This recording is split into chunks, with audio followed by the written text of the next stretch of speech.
All right, 6:02 in the Rose City. Time for Dirt Sprague, Portland sports leader, 105.1 The Fan, and the Fan Sports Network. Hello.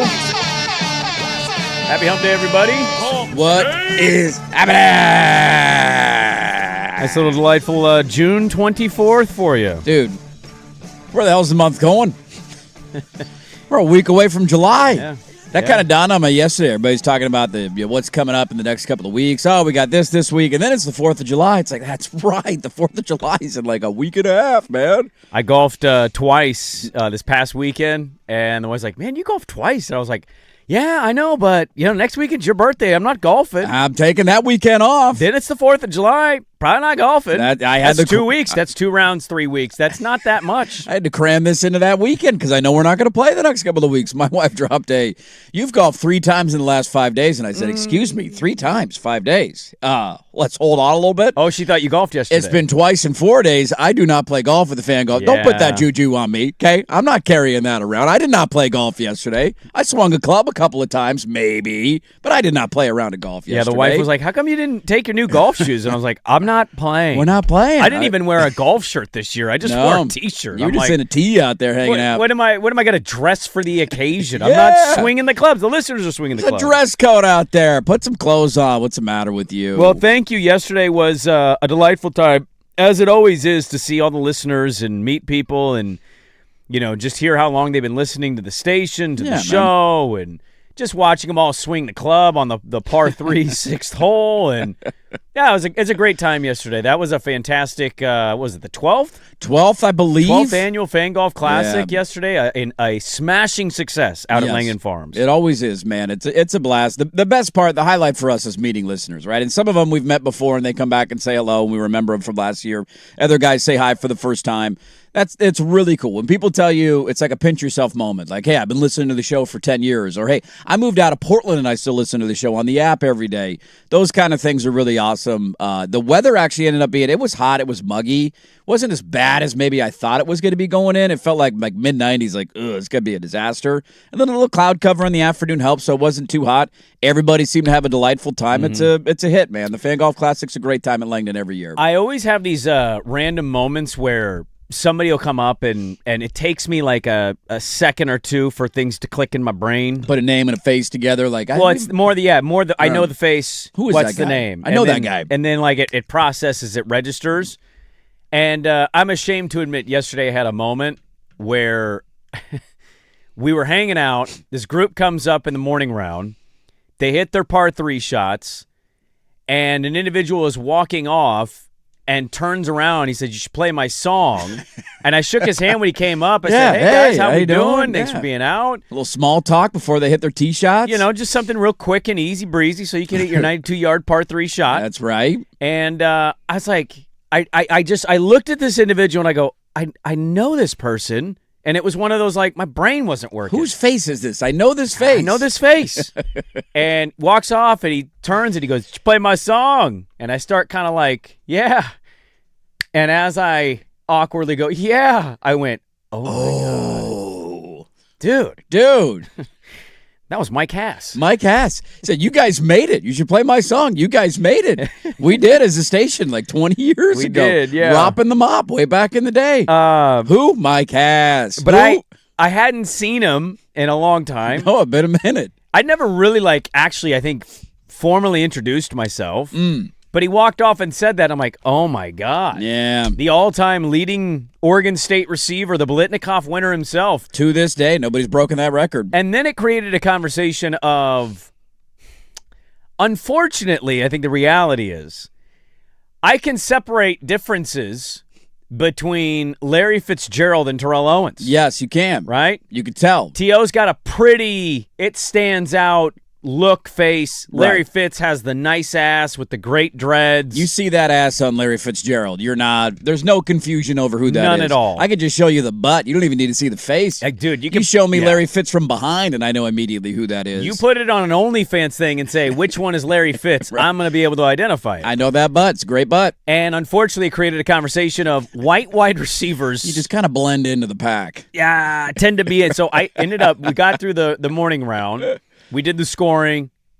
The winning score was debatable. We can get to that. It's never controversial at a scramble. What are you talking about? Yeah, we can talk about that. Every winner's above board. But we get through it. So we go back out to the par 3 for the afternoon round. And who comes back out? Hanging out all afternoon? Mike Hass with Who? a dip and some. Yeah, exactly. Who? Comes out with a dip, and he's got booze, and hanging out, just having a good time at the hole with us. And I turned to him and I go, dude, I want to apologize. For whatever reason, I didn't recognize you. And he goes, it's okay, man. I don't recognize me sometimes. Which I thought was a really funny answer. That's a great response. And then I didn't want to. I thought, is this going to be an awkward thing that I would only do? And I lean and I go, we started talking about how white receivers tend to blend. Yes, they're all gritty route runners. He goes, yeah, we all look alike. We're all 6'2" and white. And we started laughing about it and no talking real about defining features, but we run great routes. We have awesome hands. We're heady, smart players. We're gym rats in the door, out the door. First one in, last one out. We all kind of blend together. Mike Hass, Wes Welker, Danny Amendola, Right. Same thing. Would have been great to have Mike Hass and Jeff Mail out there at the same time and to see if they look alike at this point as our two great wide receivers over the years.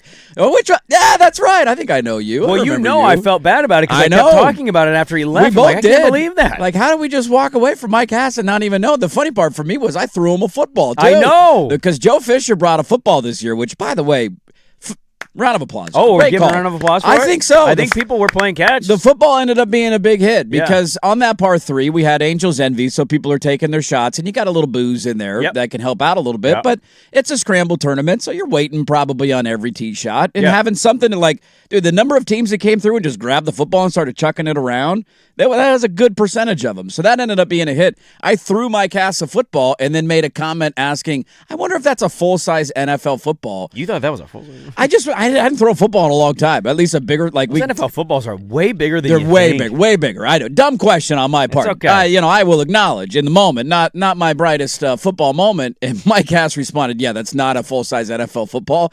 And I remember at the time thinking, "Who's this guy? How do you know?" Some random listener coming through.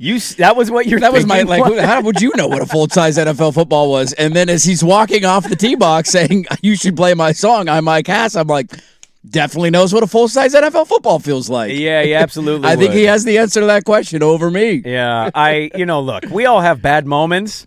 It led me to go the white receiver route with you, and I'm like, how would you have felt if that was Jeff Mail and you didn't recognize Would him? I have recognized Jeff Mail? I'd like to think I would, but I don't know if I would. But if you don't see somebody regularly, you have to kind of ask yourself, would I recognize somebody? Would I recognize that person if they came through? And we got into white athletes, and I'm like, how many white athletes would I see outside of the sport arena bump into and immediately go, right? I know who you are. One good one I came up with, Luke Ridnour.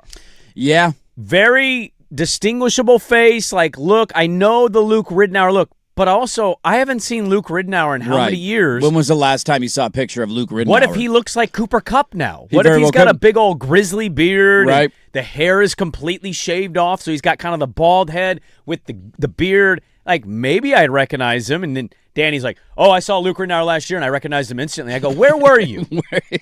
Basketball game. Yeah, exactly. Yeah. On a basketball floor? Your mind is going, anybody over 6'1", I have to immediately try to say, who were they, or who are they, and what team did they play for? Did this guy play in the NBA? Are they sitting courtside? Are they over 6'1"? Who invited them here? Were they on a team? I also feel like it's easier to do in basketball than football because of the helmet aspect of it. Like basketball, you get a upfront personal look at that face, the whole face of the entire game. If you showed me a picture of Mike Hass's helmet, I remember the helmet. I remember what he looked like in the uniform, but the face inside the helmet, it's a little bit different. Last time we saw Jeff Mail, we had Jeff Mail in studio years ago. I can't remember if at the time we were 10 to noon or noon to 3. We had him in We studio? definitely had him in studio. I remember Sure about that? I know he was on the show. 100% confident he was in studio. Was he wearing a button-up shirt? Yes, he came in and Like a business from guy. the office, like he was taking a lunch break for whatever he was That's doing right. from work. And he came in, he was great, super nice, had a great time interviewing him.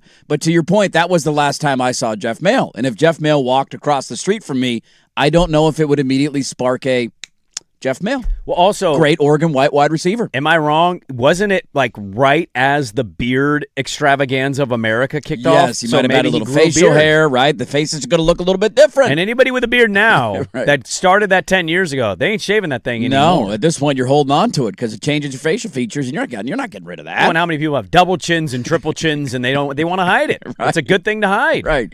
Maybe our producer should. Well, he's in Italy. That's another thought bubble I had. Let's not get into that. Let's Can grow we a not- beard out, Swigart. Can we not? No, can we not get into There's a lot of neck meat there. I didn't realize that was there. Yeah, I didn't know that was a thing. We don't need to get into swag standing next to a penis. Are you sure you don't want to talk Yeah, about that? I don't want to get into that. Okay, all right. That's, He's found some very nice architecture over in over in Italy. He's found some very nice sculptures. When somebody texts you that their wife says hi, do you? I don't know what to do with that other than like Hi. say hi Hi. back. Give the wave emoji. Give him one of those. The hand wave emoji. Hello. I hope you're having a delightful time drinking cocktails in Italy. I don't know how sober he's been for that trip. No, I don't think he's been very sober at all. I think he's waking up boozing, boozing all day, and then boozing at night, and then passing out. Yeah, every time we hear from him or see a tweet, it's something about I just had a Negroni or I just had a fill in the blank here cocktail, Right. and we're just getting the day started. We got a Now, long ways to go. Help me with this. Yeah, what do you Who got? do you think are the white athletes you could never not recognize? So I'll give you one. Ooh, it's a Steve good question. Nash. Steve Nash is a good one. I'm pretty sure he's much like me. He's follically challenged on his face. I don't think he can grow a beard. yeah, I might he's be always wrong been on that. cleanly shaven. Always cleanly shaven, which makes me wonder, can you even do it? Steve Nash is a pretty good one. Larry Bird. Larry if you Bird, saw Larry I mean, Bird, right? He's yeah. maybe the most iconic white athlete. Now he looks like an 85-year-old white grandma. Now, are we talking because I feel like quarterbacks are outliers here. Well, I mean, obviously Tom Brady. Right, is Tom like, Brady, you're never not gonna Steve Young, recognize- if Brett Favre. Yeah, If you go down the and list, they're all Peyton like Manning. 6'3", they're all bigger guys. 6'4". I feel like you almost need to throw quarterbacks out of the question because Right. that's such a prominent position in sports that we would all know those if Luke guys. Luke Babbitt's like 6'8". See, that's tough. Basketball players are tough. If they're Is like he 6'8", or is he not wearing high socks when I see him? he's wearing pants. Then I don't know. I Luke might Babbitt confuse him. walks down the road in downtown Portland. You notice a tall white guy. Yes. But he's got a beard now. Are you going, that's Luke Babbitt? I don't Or are you think I going, would. That's a tall-ass white guy. I don't think I would. There was a guy that came through yesterday in one of the afternoon foursomes that we all thought this guy had to have played college basketball somewhere. He's like 6'9". Oh, see, I was thinking more former lineman. He Ooh, kind of like had a a left satanic tackle? build, like he used to be bigger. He was bulky. He was a bigger guy. And maybe he slimmed down in his post-playing days. That was a big ass dude, man. he was big. I also don't want to ask that question to those kind of people because then that might be a sensitive, sore topic for them. Like, hey, did you play sports anywhere? And if the answer is no, then there's like an immediate like, how did you with this frame not do anything with it? You couldn't have been a power forward at Concordia? First of all, nobody follows up with, how did you not do anything with that? No, but we're all thinking it. Second of all, No, I stopped playing sports in middle school. Like, dude, you're 6'8". Why did you not do this? here's an instant rebuttal to you. If literally a person walked up to you and go, are you the 2007 PIL Player of the Year? You're damn right I am. Would you be like offended by, You're damn right I am. what? No, you'd love it. You would love it. And if you were I would. 6'5" and someone I said, would. where did you play football?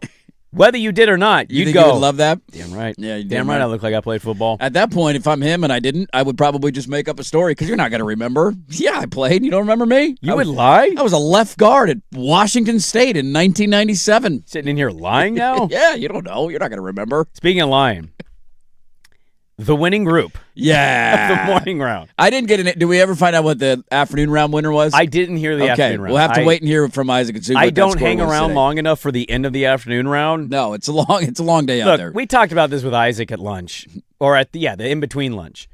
And because he shows up back into the first round, Yeah. right? Like very back into the first round. So he comes moseying in. He's got trophies in his hands. He's trying to give away. And we don't see him very much at all, right, because of the shifts. So we're talking, and he goes, what time did you guys get here? And you say what time you got here, and I say what time I got here, which was pretty early. And he goes, you guys leaving after this? And I go, probably shortly after. And he goes, yeah, that's what we should be doing. We should do this shift. I'm not getting here at 6 a.m. Not getting here at 7. Like, yeah, I know. But we hung out. I think we left at what, 3:30? Yeah, we made it to almost 4. 3:40? I eat dinner at 3:30 and go to bed at 7. So I mean, we're brushing up against bedtime for old Daddy Dirt. So we didn't hang out for the whole end of the second round. And so I don't know what the winning score is. Maybe we can find that out during the show. The winning round of the morning round. Yes. So this was also, you and I think, could be alone in this thought. I thought you and I were put in a very uncomfortable position. Confront these people. By management. Is this score acceptable? And I want to file an HR complaint. We need to talk over about the that. position that we were put into. So they tally up these scores, and, this poor Grant guy at Langdon, he's doing the best he can. He brings in a guy named Kevin. They're just they're trying to get all these scores. We got all these rounds, right? You got these paper scorecards. You got to put it into the system so they show up on the TV, and then there's a live leaderboard. Dirt's drinking beer, slapping his buddy's back, and I'm scrambling trying to figure out what prizes go to what thing because nothing is organized. So I'm working with Sage. I'm working with Elizabeth. Dirt's over there like, are you ready to talk yet? No. And I'm just over here writing, and I'm scrambling, and I'm like, where's the prize? I don't know what the prize is. It's a pretty accurate depiction. Crawford had a good time yesterday. We're grinding, right? We get to the score, and the winning team, we are told to call them up. The winning score, are you ready for this? 53 under. Yeah. And it was an entire team made of, get this, 18 and 20 handicaps. Yes, it was. 2 18s and 2 20s, I believe is what I saw on the old handicap register. Now, I understand the format of this thing. A lot of strokes. You can score. It's very scoreable. I'll just say this. There was one scorecard that somebody at Langdon was going through that at that point was the leader.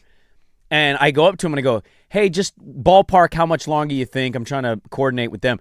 And he goes, well, I have to redo this entire scorecard. I look down the scorecard. There's a million scratches outs. There's a million erasers. There's blackouts. That was a 5. No, it was a 3. And he goes, yeah, I got to change this. Like, they have a 40 under. And I go, 40 under? 40 under He par? goes, yeah, man, I got to get through this. He had a couple more he had to get through. We get to the winning score, and he goes, I can't even try with this one. I go, what's the score? He goes, 53 under. I go, now, no erasers on the scorecard. I will no, acknowledge there was that. nothing was cleaned off or Nothing. wiped off that scorecard. No Whatever they shenanigans wrote on the down scorecard. was what they wrote down, and it stayed written down. to their credit. To their credit. But the score was brought into question. And in past years, we have shared before, we've had winning scores that make no sense, and people quickly come up, and they get big TVs, they put them in the trucks, and they never to be seen again. Largely, we think it's theft. But they're there, right? So Dusty has the idea of, why don't you call them to the front Let's without ask saying them they're the winner about their score. and we'll just ask them about this. And I'm instantly like, what are we going to say to them? Like, I'm just thinking, okay, we call them up. Kick them out. Then Throw we them go, out of the guys, it's a 53 under. Do you think they're going to go, you caught us? Or do you Damn think it. they're going to go, yeah, and? What do you think they did? Hey, Andy, how'd you get a 98% on that test? Don't worry about it, all right? Right. And then what do I say back? What do You're you a want me to say? liar? Yeah, well, prove it. So we called them up. They all come out. We saw them on the par 3. Yeah, they were- Delightful group. Yes, they were. And to their credit, they also had some really good tee shots on that hole. So They did. Maybe they were in fuego. It can happen. They played that hole well. But we go 53 under. And at this point, now Dusty's kind of a mute. Cooley has left. Yeah, he just backed out of the conversation. I'm standing. They go, what do you mean? And then I turn to their group because I'm done being the bad guy. And I'm like, yeah, what do you mean? Yeah, hey, what are you talking about here, huh? Who's accusing you of cheating? And I certainly was not doing that. And then Odyssey Portland just kind of goes, All right. and that's it. What are And you we're gonna like, okay, guys, thanks. What are you going to do about it, man? And then we announced him as the winner. We did nothing. We did nothing. And look, they probably, maybe they shot that score. I'll give them the credit. Like, whatever. Here is the thing. So the format is a shamble. Yes. And the shamble is you take the best tee shot on every hole, and then everybody plays their ball in from there. So it's a mixture of a scramble and playing your own ball that I think is a really delightful round. I like it too. The best 2 scores on every hole count. So it's always the top 2 scores on each hole. Those aggregate up to add up to your total score. So somebody asking, like, how could you be 50 under par? And what did you shoot, a 20 on 18 holes, right? Like, no, it's 2 combined scores. But if you average that out, you're a 20 handicap. Right? Yeah. And this is where you can get some wonky scores because you get, if you have somebody who can hit good tee shots, Yeah. and you have a high handicap playing with them, and they're in a good spot on every hole, the number of times they had double pops on each hole, which means you get 2 strokes. So if you double bogey a hole with your ball, that 2 pops down to a par. Yeah. And if it's a bogey, it pops down to a birdie. And if you par that hole, that double pops down to an eagle. You can rack up some pretty low scores pretty quickly. Yeah. Now, if you know 50 under is a little, that's a little egregious. 53 under is a little egregious. Pretty high. But the double pops can get you there. Yeah. That's what can happen with double pops. So look, everybody's questioning. Yes, we asked. They seem pretty straight up, like, just played good golf. Take your word for it, man. Hey, man, if I got to play with Dirt's drives, right? And my handicap's not very good, like, we would probably have a pretty... They cheated score because I'm like a 16, 17. Right. I thought about you and Joe Fish from this. Yeah, exactly. From our round on Friday. Because Yes. Joe Fish can't hit a tee shot to save his life. But his iron play and his wedge play was really good. Yeah. Like his 100 yards in felt really solid. Yep. He's got a little sawed-off swing. Yep. You give him with his 18 handicap in the middle of the fairway on every hole. Yeah. He can make bogey from there. And guess what that turns into? Exactly. A par or a birdie, depending on how many pops he's got. So, yeah, to their defense, it's possible. It is it's possible. just such a low score. And it beat the second place score by 13 shots. 13 shots. Don't get that very often. That does not happen. But it was a delightful time. Langdon was dialed. You guys are great. You're always the best. And we love doing the event. Maybe next year we'll add the football with something else. Yes, I think we need more sport. Like bring out like a cornhole? Do we do what's like another thing we could add out there? That's not a bad idea. You could bring a couple of gloves and a baseball, throw that around. I like that. Set up a little badminton net. You do a little boop, little over the net. Birdie. Can I ask real quick? Did Joe Fisher run routes with the football?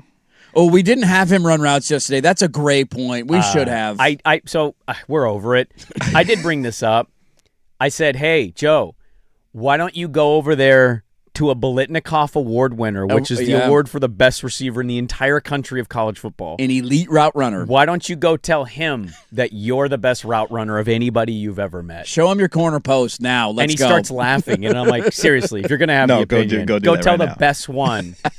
How many have won the award? Like, he's one of how many? He's a college football Hall of Fame player. Oregon's never won that award. He's in the I remember seeing his stuff in the College Football Hall of Fame. Yes. When we walked through in Atlanta when we were there. I mean, go tell that guy you're the best route runner you've ever met. He didn't do it.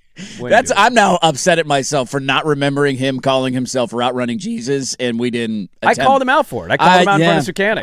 I wanted to see some routes yesterday. That's a missed opportunity. Well, it was a good time. Thanks for everybody for showing up for the 12th annual. And if you missed out, join us for the 13th annual because I'm sure it's going to happen. We got a loaded show today. Obviously, a lot to get to. We briefly touched on Mike and Ori. We'll get back into that today. Dirt and Sprague, let's get it going. 105.1 The Fan.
George McCoy and Warren Allen Sports Desk, a Sports Center update on the Fan Sports Network, 105.1 FM and 1080 AM. This update brought to you by A&E Plumbing, Heating, and Air, serving Portland, Southwest Washington, and the Gorge. Online at aneheatingandcooling.com. It's hard to stop a train. First on the Fan, NBA draft first round last night. A.J. DeBonsa was selected first overall by the Wizards. First ever number 1 pick from BYU. Darren Peterson goes to the Jazz at number 2. Cameron Boozer to Memphis. Caleb Wilson to Chicago. And Keaton Wagler to the Clippers rounded out the top 5. The draft continues tonight with the second round. World Cup group stage action yesterday. Cristiano Ronaldo scored twice as Portugal dominates Uzbekistan 5-0. Ghana stuns England to a scoreless draw. Croatia edges Panama 1-0. And Colombia beats Congo DR 1-0 to advance to the knockout rounds. And your Portland Fire are back in action tonight, playing the first of 2 games in Chicago against the Sky. Coverage on 9:10 a.m. ESPN Portland starts at 4:45. Portland is a 2.5-point underdog. I'm Brandon Henson from the George McCoy at Warren Allen Sports Desk. Don't call your mom, call George McCoy at warrenallen.com. This is the Fan Sports Network.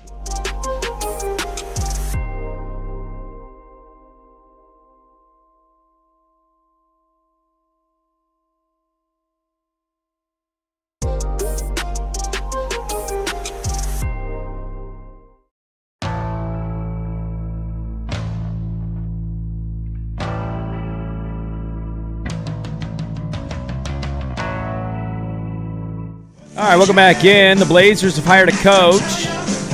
We will go to Minnesota to learn about Mike Inori, the new head coach, coming up today. I'm ready to yell about the contract. Are you? I'm ready.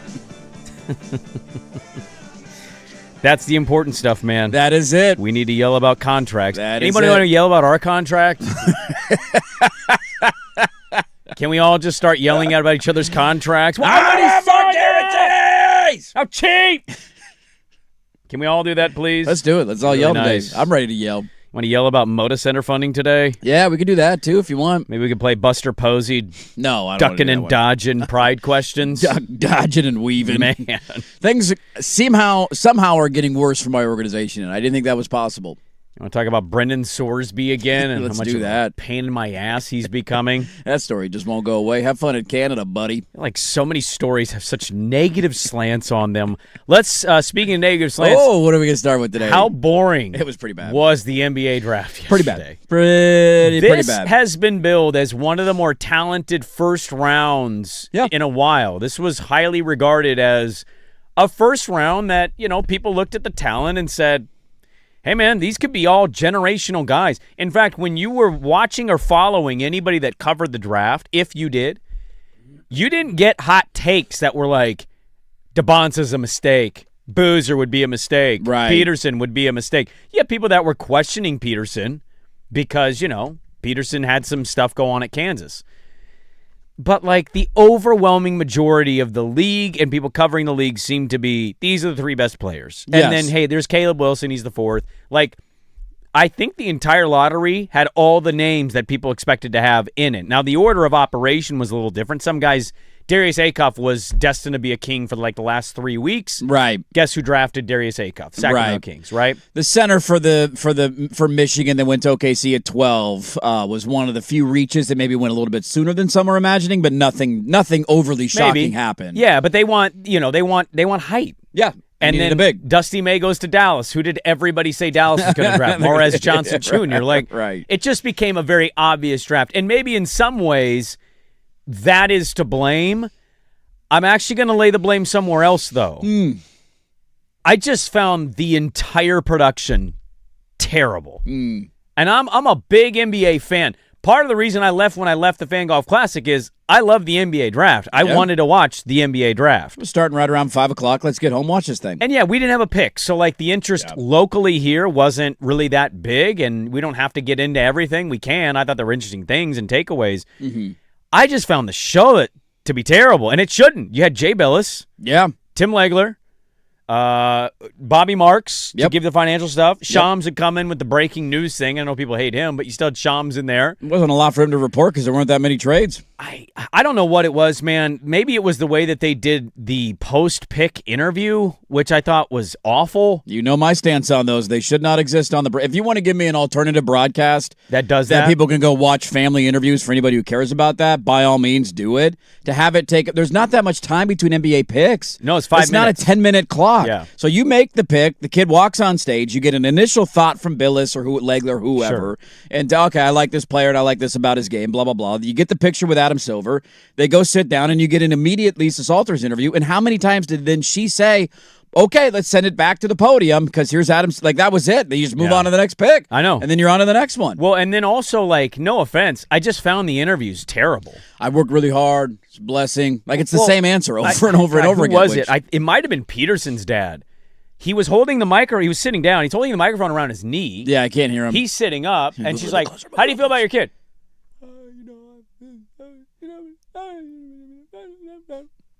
All right, great, thanks. Let's send it back to the podium for Adam Silver. I'm just like, can anybody with a brain tell these people to hold the microphone up? Like, they don't know. They've never done this. It was like half of the interviews, too. Yes. Hey, you got to keep the mic up near your mouth because people don't know. They have no idea. They think it'll just pick everything up, right? We have that when we interview people in studio. They'll kind of talk too far back. Hey, can you? Hey, just get a little closer. Move a little bit. You got to get in there. You got to make out with that thing, man. Yeah, no, and I don't know, man. I find it a useless thing of content to create. I don't need to know. I'd much rather have basketball minds talking about the player. Tell me the fit. How it fits with the roster. That's what I want. The idea of, Peterson, for example, going to a team who he didn't work out for, and they did that last year, and do we foresee problems there? Is Peterson worth taking over Boozer? Because Boozer seems to be the consummate professional who grew up around the league with his dad. Right. Whereas Peterson had all this creatine, I'm not playing 15 minutes before the tip. You had all this drama at Kansas. That was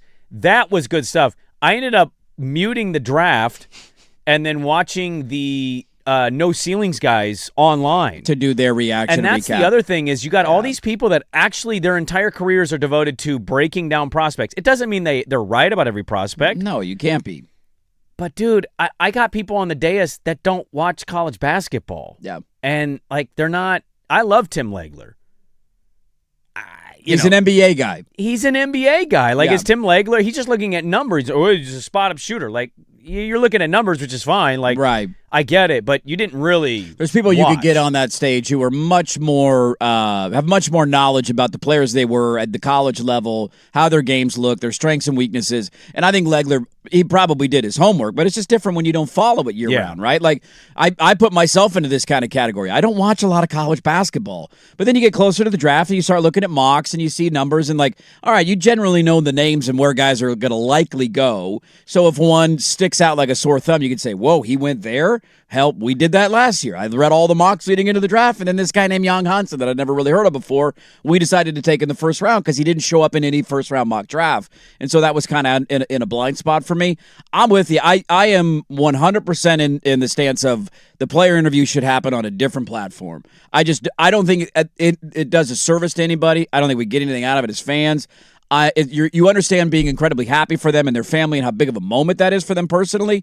I don't need to see that on the broadcast. They're all going to say the same thing. It's going to be the same answer over and over again. Yeah. And you got a small window of time. It also doesn't help when nothing that outrageous happens and there are no trades.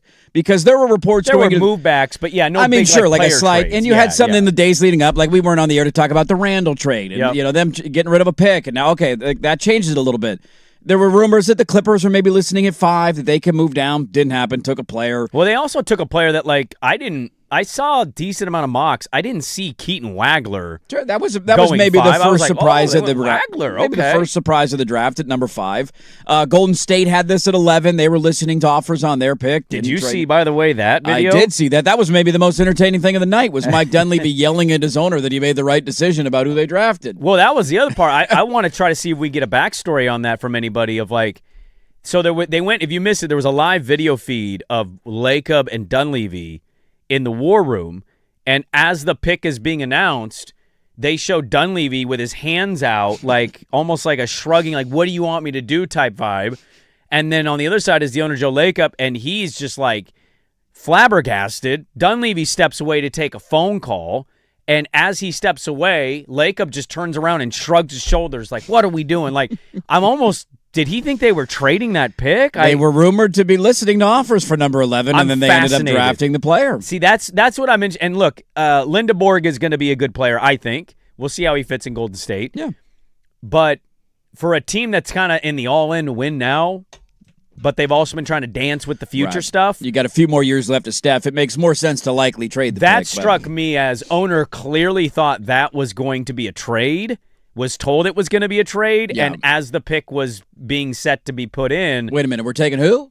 Found out the GM was not trading, or a team backed out, and they had to make a pick, and so they go, let's try to get the next Draymond Green here. Yeah, nobody trading into the lottery on draft night or making a player trade. Like, it lessens the excitement level a little bit. And then, there was some speculation going into the draft that you might get, like, you had the bet, and other people thought that maybe Peterson could sneak into number 1, and that gained a little momentum. It's not a bad, you take the odds, like, whatever. I took 3-1 odds. Put a couple of bucks on it, and it might end up happening. It didn't end up happening, but that I think lessened also the excitement of it. Like, if you would have gotten first pick of the draft, Washington Wizards, here's Adam Silver, they take Darren Peterson. That would have been a curveball right out of the gate. And all of a sudden, day of, people thought DeBonsa was going to be number 1. Right, and then you assume DeBonsa will go 2, and then maybe it follows chalk from there. But that at least wakes you up and gets your attention. They announced DeBonsa first. Wasn't a surprise. We all assumed that Peterson would go number 2. That happened. Mm-hmm. Once that took place, you knew Boozer was going 3rd. And then there was no chance that Caleb Wilson was going to fall outside of the top 4. And some people maybe argue he's the steal of the draft from North Carolina going to Chicago at 4th overall. So it did lack a little pizzazz. For an incredibly deep and talented draft class, not a lot of shakeups, not a lot of big movement, and a lot of chalk, it felt like, in the lottery, which just kind of leads to, hey, I read mock drafts, I know how this is going to go, and that's likely how it went. So, a lot of good guards taken. Mikael Brown at 6. I thought that was a little surprising. Had a run on guards, dude. After the kid from Illinois, draft, the kid from Illinois goes, all of a sudden it's guard. I really like Braden Burries. I thought Milwaukee had a nice little night. I love Merez Johnson Jr. at Dallas. I think that's going to be a good fit. I had one big takeaway. Like, Chicago might end up being really fun here. Chicago got some really athletic players. They got Nick Claxton in a trade. We'll get to some of that coming up. But I'm a big Caleb Wilson guy. So I have one takeaway, and that takeaway is, did anybody notice what the Spurs did? I did not. What did the Spurs do last night? Well, so the Spurs... I turned it off after about pick 16. I was like, you didn't miss it. Dude, I'm telling you, snooze fest draft. It's just, I could not believe how boring the draft was. Yeah. I wanted to see who our pick would have been, and the guy that we can now talk about. I wanted to see, had we not have made the playoffs, or if the pick it didn't convey, who's the player would have been. Here's another thing. Stop having the damn draft in Brooklyn. I'm so tired of it in Brooklyn. That's really stupid. Start moving it around. Adam Silver. Literally, the NFL's like, blueprint to make it fun. Go city to city, market to market. How many people didn't even know the draft was happening? Brooklyn has no fans. They showed like 4 Brooklyn Nets fans when they were on the clock making their pick, and those had to have been paid actors. They don't have fans. So the Spurs had the 20th pick, and they took the forward out of the Kentucky, Jaden. I don't know how to say his last name, but he's Quintance. He's injured, so he won't play right away. 6'11", 7 foot. And then they had the 20th pick trade. They had a trade with, or the 26th pick with Denver. Yeah. You know who that pick was? I did not see who they took. Terrace Reed Jr. from UConn, the center.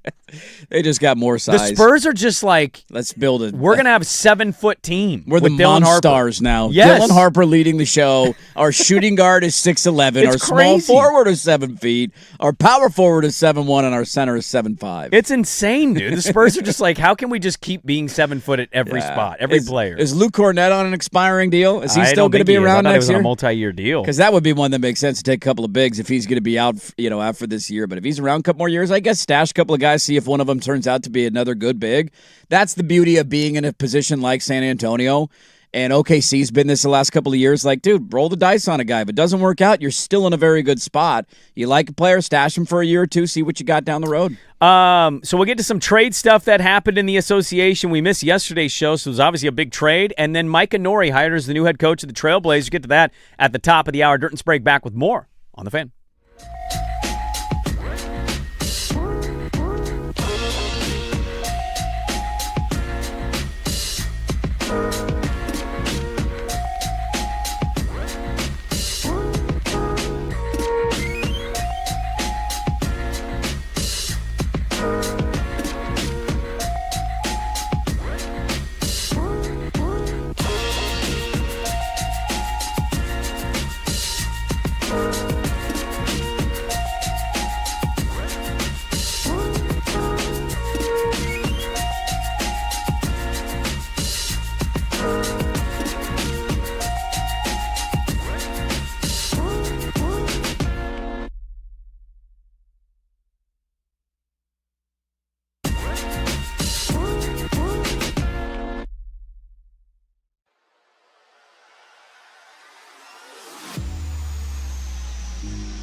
We put a poll question up yesterday afternoon around the fourth pick of the NBA draft. We broke in yesterday live. If you hang out with us for a best of, you're a true P1 and we love you to death. So maybe you were able to hear us live because we hopped on at 9 a.m., kind of unannounced. Hey, big hire happened. We just gave some thoughts for one segment. But we'll get to Mike and Nori stuff. We did a poll question. I put one up last night, and it was around Mike and Nori. And the poll question is, do you care the Blazers gave new head coach Mike and Nori a one-year guarantee on his 3-year deal? Yes or no? Very simple. Very simple. You can vote at Dirt and Sprague.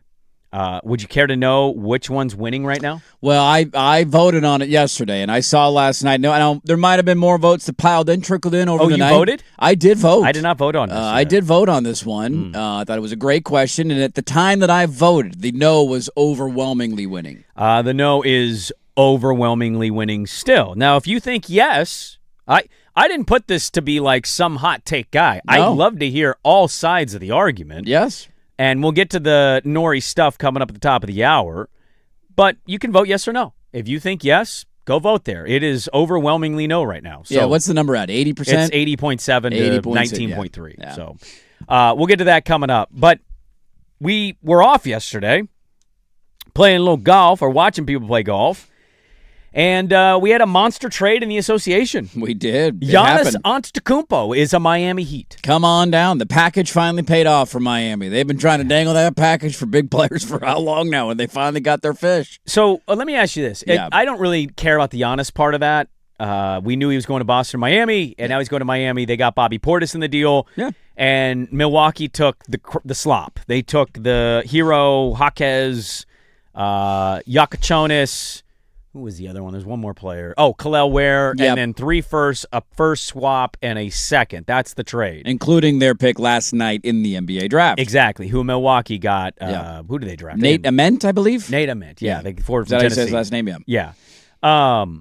So Milwaukee's clearly in the rebuild, but they've taken on some players. Reportedly, they want to be good again, like quick. They don't want to be in the crap for 5 to 6 to 7 to 8 years. They want to turn and burn this thing, which I find interesting because you could have gotten Jaylen Brown, which I think would have helped you not stay in the crap for very long, but they chose Tyler Hero, the hometown hero. Well, the Haslam quote was, "We don't want to deal with this again," and they allegedly behind the scenes thought that Jaylen Brown would do this to them, and that a year from now he's demanding a trade out of Milwaukee, and they got to go through it again. I thought there was a really good question asked by somebody on Twitter a couple days ago, and it was, has there ever been a championship owner selling a team and a championship new owner having just won a title buying the same team? So the Vulcans win the Super Bowl, they sell the Blazers. Yes. Dundon buys the Blazers, wins the Stanley Cup. Yes, yeah. I thought that was a really fun thing to think about. Our last two owners have each won a championship in different sports in the last, 16 months. In the same vein, have we ever had an owner trade caliber of player Myles Garrett and Giannis within 2 weeks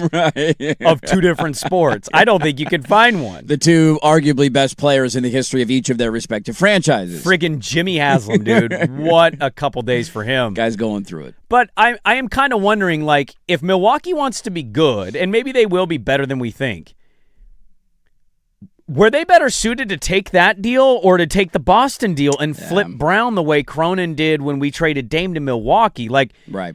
Because if they didn't think Brown was going to stay, I understand that sentiment, but like, why would you not? I just can't get my head around not getting Brown, debating if we keep him, and if ultimately we think he's never going to stay in Milwaukee, flip him.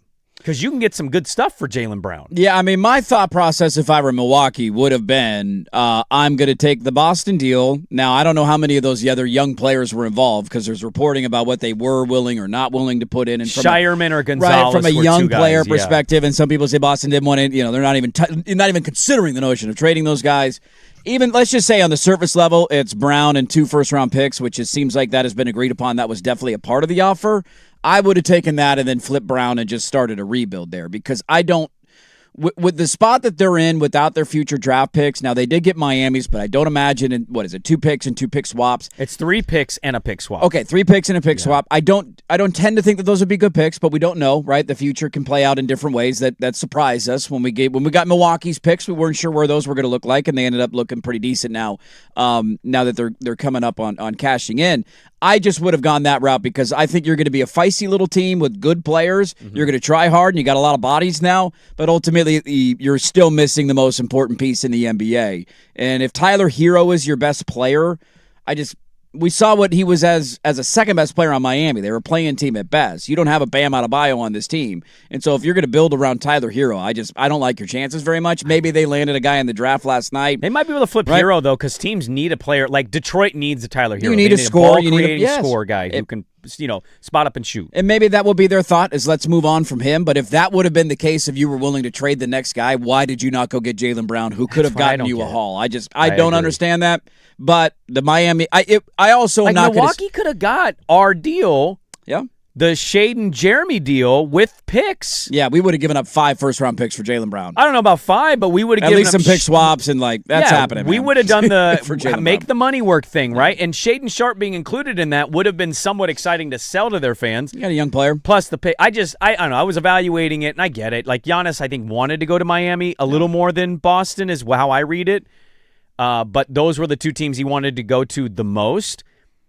It just certainly was a choice to take that deal because I don't think that deal was amazing. And I'm also thinking it from our perspective of getting a guy that you can flip into some more stuff. Right. Milwaukee literally watched us do that with Dame. Yeah. I just would have thought they would have thought Brown's not going to stay. We can flip Brown.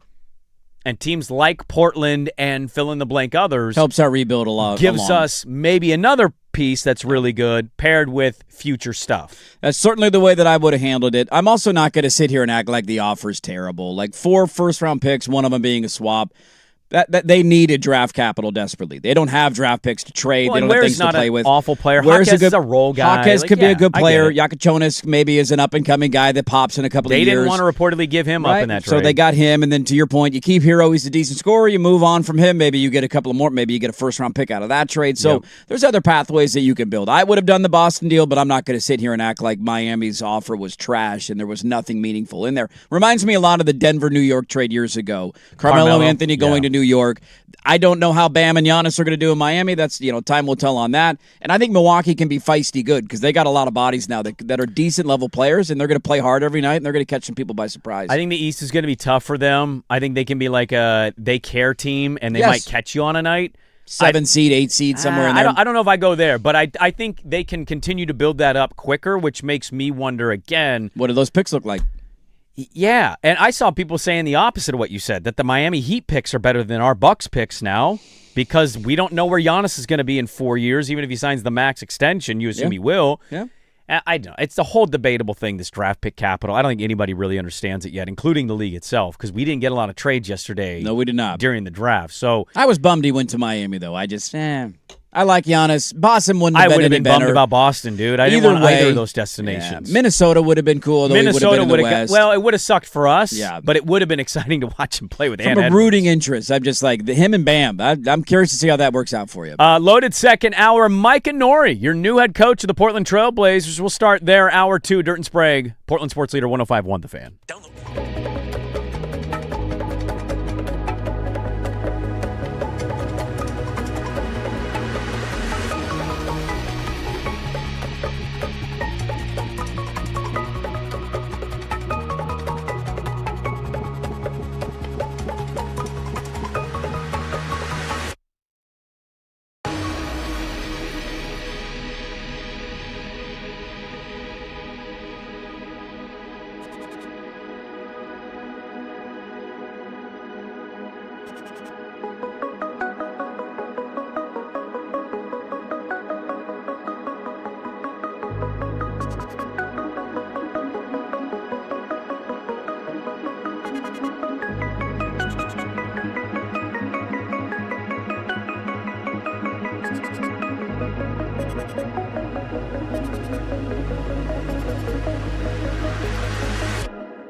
From the George McCoy and Warren Allen Sports Desk, a Sports Center update on the Fan Sports Network, 105.1 FM and 1080 AM.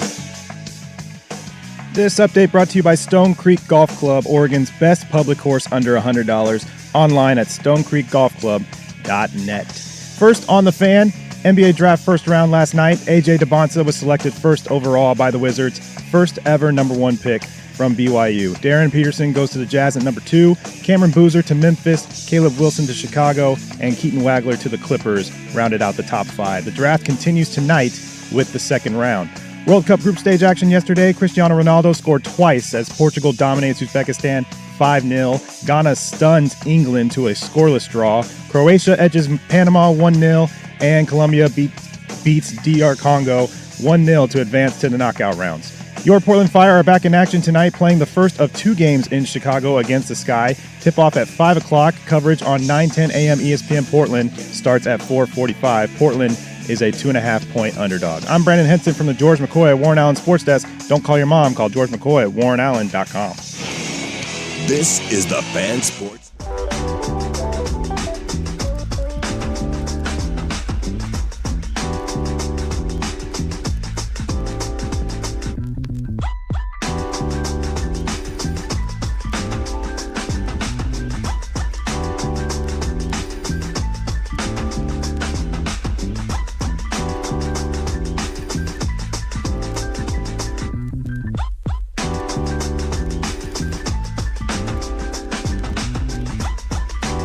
Hey, welcome back in. Hour number 2. Good morning. Hello. Happy hump day, everybody. Hope your Wednesday morning is off to a good start. Dirt and Sprague with you on 105.1 The Fan and the Fan Sports Network. Back from our one-day off-ish. Off on the air, but on the golf course out at Langdon Farms for the Fan Golf Classic. It was a fun moment for the one segment we were on the air. We got a little taste of the Cargo Shore Classic. It just happened to be the whole Joe Fisher rolled through, and him and Danny had a swing off on the par 3. Oh, dude, I do appreciate listeners that brought up the Cargo Short Classic when they rolled through the par 3. I got an early sampling of the anger towards it when I showed up at 6:35 a.m. Somebody started yelling at you yesterday? No. I got yelled at for you. For me? Because listeners were calling him something. Okay. I never got yelled at yesterday. That didn't happen to me. What? Shocking. Nothing I'm was the said one to getting me. yelled at about you instead of him just confronting you about it, What even did- though I told him it wasn't something you told anybody to do. What did little old Dirt do? Little old Dirt didn't do nothing, man. I'm happy and friendly with everybody. Yeah. Well, if you missed it, the Cargo Short Classic, Joe Fisher won it.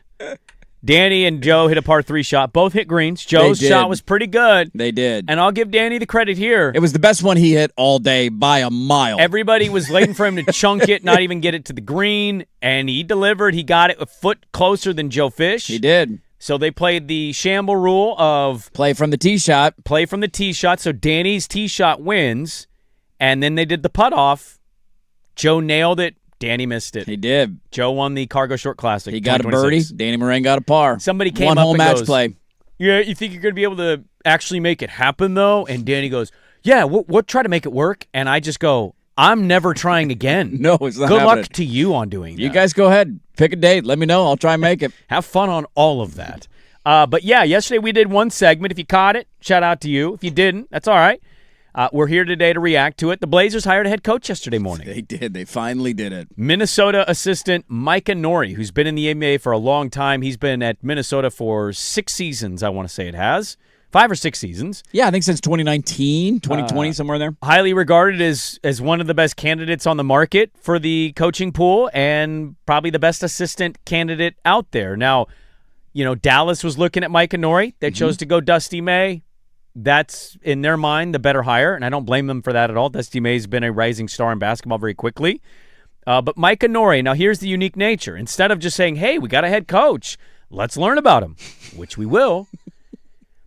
Somehow, it's weird how this stuff happens. It quickly comes out that it's a 3-year deal, but it's a 1-year guaranteed deal, and the 2 other years are team options, which I will at the front of this say, I don't know if I've ever seen that in the NBA. No. Pretty confidently telling you I've never seen it. In fact, I went to other, popular basketball people's accounts that were tweeting about this just to see the comment section, and somebody else shared what other coaches in other leagues thought about this, and it was like NFL coaches, and they were all like, what the F? Never heard of this before. This is insane.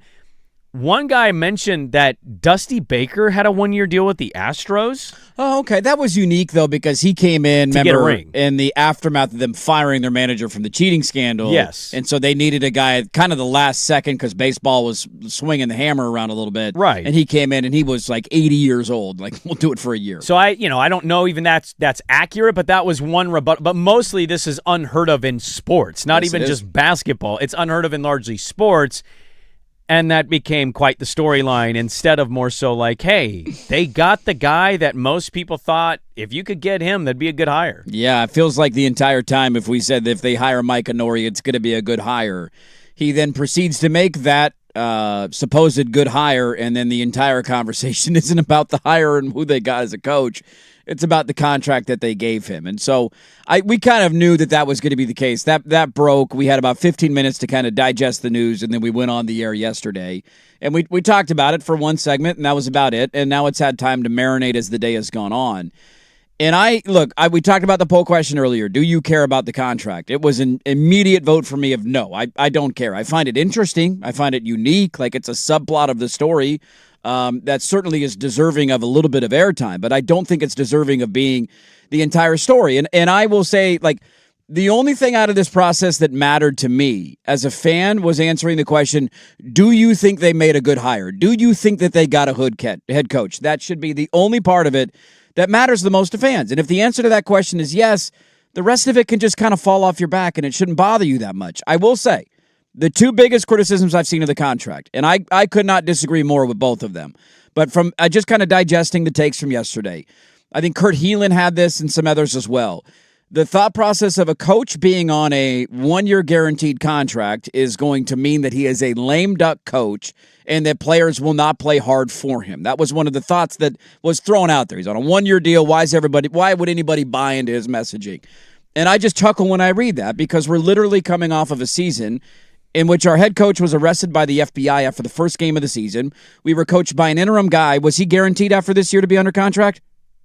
I actually don't know the structure of his deal because he was an assistant. But he did not have a 4-year, 5-year guaranteed head coaching contract, right? He's an interim guy. Are they going to? And they bought into him. Mm-hmm. We have good leaders inside the locker room, and if you're not going to be able to get a team to buy into you just because of the nature of your contract, I don't know how you're going to be as a head coach. So I just chuckle at that notion. Mm-hmm. And then the other criticism is, well, his priorities will be messed up because all he's going to care about is winning and not developing players, to which I would say the organization themselves said the time to win is now. The winning window is open.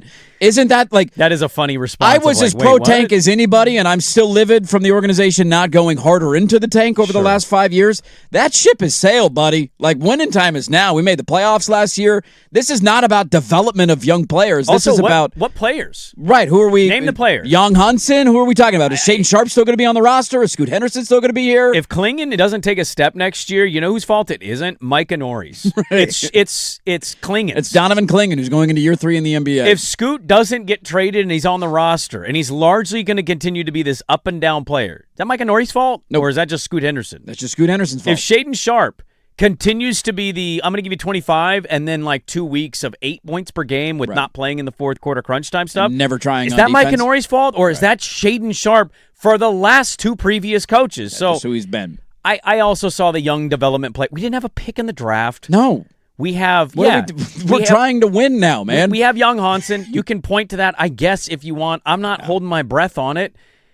If all the young, Tumani's already established what he's going to be. Maybe his ceiling's a little higher offensively. Maybe it's not. The floor is set with him.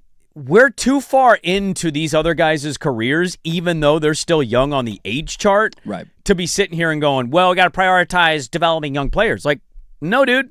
They have Drew Holiday, Denny Avdia, who is young, but's been in the league for a hot minute. Right. We got Dame Lillard coming back. Yes, we do. Like, you look around the roster. If you sign Rob Will, we'll see if that happens. Sounds like he's not going to be back. But if you do, like, you have too many players that are sitting in we've been in the league for a while. We know how to Drew Holiday. Like, we know how to do this stuff. And then your young guys, quote unquote, are going into what's Donovan going into? His third? Year 3. Year 3. Scoot's going into year 4. Shaden is going into year 5. Like, this is who they are. At some point, it's not.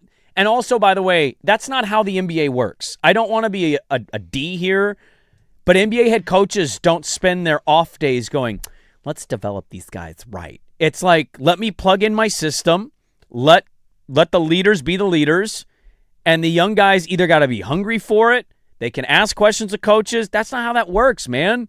They don't just sit there and go, let's only work on the young guys here. Like, I'm with you 100%. I thought that was... Those were the two main criticisms that I saw of the contracts, and I don't understand either of them. It's ridiculous. And then there's the thought of, well, it's the owner saving money, so why should you care about that? And I would say the other way around. It's an owner who gave a smart contract out from a business standpoint. Why should that bother you?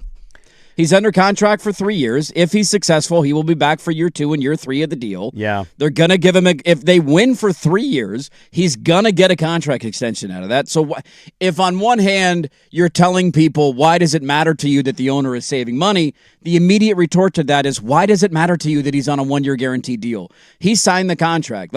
We can laugh about the process and we can bemoan how long it took. There is no doubting that in Tom Dundon's mind, this played out exactly how he wanted to play out. It felt exactly how he wanted. He wanted to get Mike Inori probably the entire time. Yeah. He's the most established assistant coach and the highest up in terms of the food chain of where he was at on his very respected coach, bench. yeah. Very respected coach. He waited him out.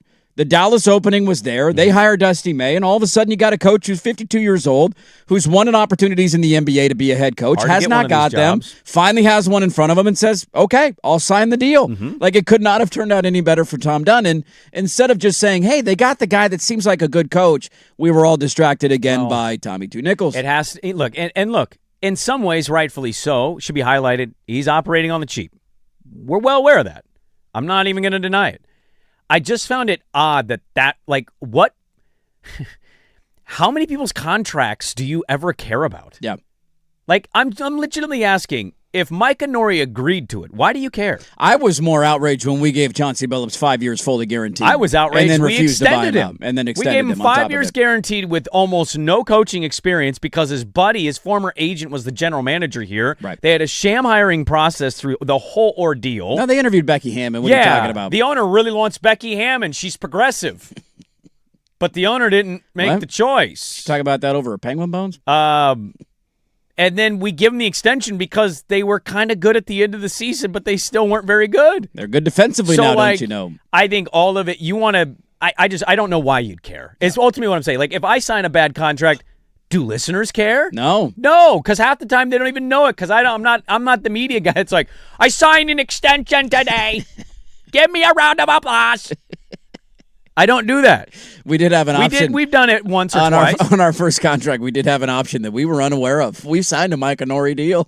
Yeah, we had a team option. Like, wait a minute. We did not. Yeah. I thought I was going to be a free agent. Yep. I got a team option on this deal? We've had those days. Wait, I'm back for another year at the same salary? You're telling me that? I found it a very odd thing, and it continues to be like whatever we can leech on about this guy being cheap, we will do. Like Danny said to me yesterday, because he's kind of on the other side of some of this stuff. He goes, yeah, I talked with coaching agents. They're livid. And I said, so? Who cares? Why do we need to care about that? Why does Tom Dundon need to care about that? All I heard is how cheap he was. Nobody's going to come here. We got the best assistant coach. I don't know if he's good. No idea. Nobody does. It's all about the roster anyway. But it's like, why do we care that he has... By the way, this is the Rod Brindamore contract. Yes, it is. Rod Brindamore got hired, and Dundon gave him a 3-year deal. I still haven't seen if it was a 2-option team year and a 1 guaranteed. But his first year, he made $600,000. He was the lowest paid coach in the NHL. And look, you can say that's not a way of doing business, and you cannot duplicate what he did with the Hurricanes and winning the Cup. That's fine. But he's literally giving the Rod Brindamore contract in NBA terms. Hockey is $600,000. I would venture to guess Mike Inori's probably in the $2.5 million range. Yeah. And what have we heard about the NBA, NHL? It's different financially. Right. Okay, there's the $600,000 NHL. There's the 2.5 NBA. And if he got him for less than that, he's even more thrilled about the deal. But Mike Inori signed it. So why does anybody care what another man chose to sign? I just find it all very odd. I care more about, is he a good coach? What's he like in the locker room? How much does Chris Finch feel about him? We got audio on that. We're going to find out about him with a Minnesota guy coming up here at the bottom of the hour. And yesterday, of course, had to be steered in a direction that, like, I just don't think real people No. care about all about. No, and somebody texted in and said both things can be true. They hired a good coach and the contract is douchey. And I guess my reaction to that is I don't understand why it's douchey. And I think that's maybe some of this for me the entire time looking on the outside in. I've never been a part of an NBA organization. I've never worked for one. I don't have sources in the NBA or claim to have sources in the NBA. But as just like a rational-minded person who has signed contracts, who's worked for a company, who's been through layoff periods and waves of, cutting jobs and all of that, I look at this stuff from the outside the entire time, and I kind of chuckle and say, welcome to the real workforce. Welcome to modern American How many people business, sign right? bad contracts all the time? All the time. And you prove yourself, you earn yourself. We've certainly signed a handful of them in our career, and you get to a point where you're established enough and you're successful, right? Like that changes, and the tune changes a little bit. The layoff structure, we had to check out of our hotel early. Like every little story and nugget that has come out, single thing. I just kind of roll my eyes at and say, why is that a big deal? Well, you can't do that in the NBA. Why can't you do that in the NBA? He just did it. I saw yesterday, I think it might have been Holdall. Somebody was like, well, how's he going to, we'll see if he can hire staff. You don't think people want to be an assistant coach in the NBA? I'm just confused by that. Yeah, because there's not 5-year job security? I feel like it sounds like we're caping up for this dude every time, and I'm not. I'm just like, you guys are all reacting to every single mother bleeping thing at every possible turn, and I only ask, why? Yes. What, can we play anything out? But right. No, it has to be an immediate. Just play it out 2 years from now. Bad. Yes. And then he got what he wanted. Right. But it's bad. If you're successful over the next 3 years, you have a good offseason, you add a player to your roster, you're a playoff team, Mike Nori wins, 60% of his games, whatever. 3 years from now, when he gets a 5-year contract extension, paying him $4 or $5 million a year because he's proven himself. I don't expect him to ever be the Steve Kerr. He's not. And he's by not going to make $15 million a year. Actually, not very smart. No, it's not at all. $17 million. What did it get Golden State this year? Well, the 11th pick. Yes. Here is Mike and Nori. Let's move on from being angry about contracts that neither or any of us have signed, and it's Mike and Nori's decision. And I can't wait for the press conference. I'm sure that's going to be a lot of fun. Tommy D's going in front of business leaders today, too. He's going to be around Portland for a while this week. And I want to get to that today if we can. But Mike and Nori, I've been saying the whole time, I watch League Pass, and I noted him not as like, oh, Blazer future coach, just like, oh, this assistant's doing the interview post the quarter. He's really fun. Do you remember Bob Green, Montana Tech coach? Who could forget? One of our fan favorites. He basically would do these. Let me drop this real quick. The key to the win was that the Orediggers took control early. Kind of like when you get married. That first day, your wife takes control early. And that's what the Orediggers did. Our football team was like the kid that plays second French horn in the school band. We got to play better. And that's a double-edged sword, It's kind of like watching your mother-in-law go off a cliff in a Cadillac. You got mixed feelings. He's like that black lab on the first day. So that was Bob Green. We played that years and years ago. It was great. Mike Nori kind of does the same thing. These are just snippets of multiple post-quarter interviews that he gives because Chris Finch wants to actually coach and not talk to the media. Nothing, fast break points, boom goes the dynamite, there goes our lead. We got to treat Bane like you do the elf on a shelf on Christmas morning. You got to find him. He makes everybody comfortable. He's like popcorn during Saturday night movies. Our paint defense was like 7-Eleven, open 24 hours. Realized they had hits on like Donkey Kong the way they started out. First time all year that we were kind of on almost like a hot mess express. Hot Mess Express. I'm going to love this guy, dude. I'm telling you, he's really likable. Absolutely love this guy. Here is Chris Finch on the topic of the contract coming out. He talked yesterday during the NBA draft. Here's Chris Finch. First thing I would like to say about that is I thought it was a shame that a lot of the story about Micah's great opportunity was overshadowed by the nature of the deal that he signed. That's a personal decision. That's a business decision. That's between him, the team, and the agent. It's always funny how these things get out. So I don't know the veracity of it. I really don't. The exact details of it, I haven't even had, the guts to ask or inquire. So I just know this. There's 30 of these jobs. They're hard to get, and they're incredibly rewarding in a lot of different ways. And, I know he wasn't focused on, certainly money, but he was first focused on opportunity. That's what we preach to all of our guys here. You should chase opportunity, not money. And then I also know that you got to bet on yourself in this world, and especially when you're an outsider. We consider ourselves a little bit outsiders. We weren't raised in the game. We didn't play at North Carolina or Duke, And so sometimes your path is just different, and you got to take chances along the way. And I'm super excited for him. Amen. None of your business. It's not your contract.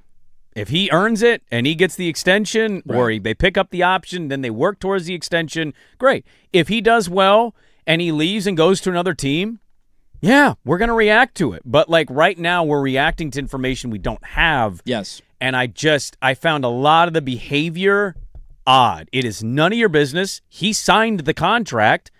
I care more about the basketball side of this stuff. Yes. What's he like? I have a Finch cut that I'm not going to be able to get to because we got a guest coming up. But what's he like? What's his coaching style like? His background?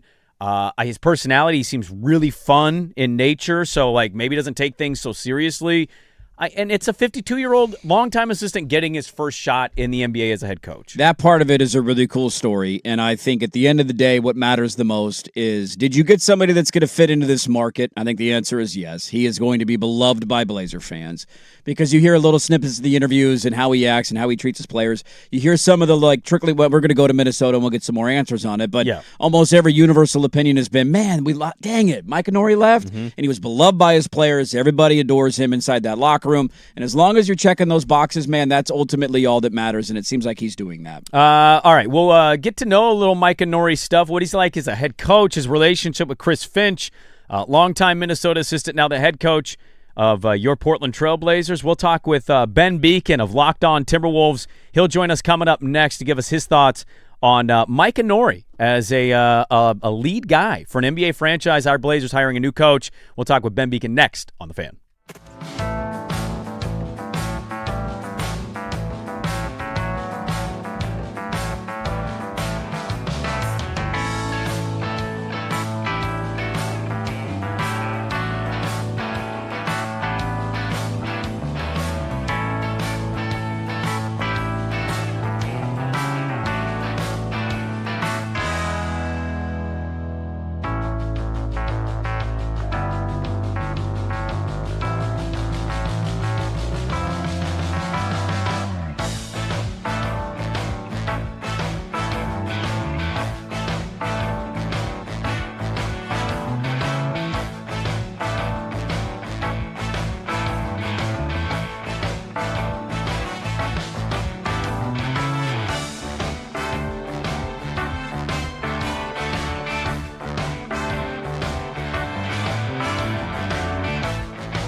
George McCoy and Warren Allen Sports Desk, a Sports Center update on the Fan Sports Network, 105.1 FM and 1080 AM.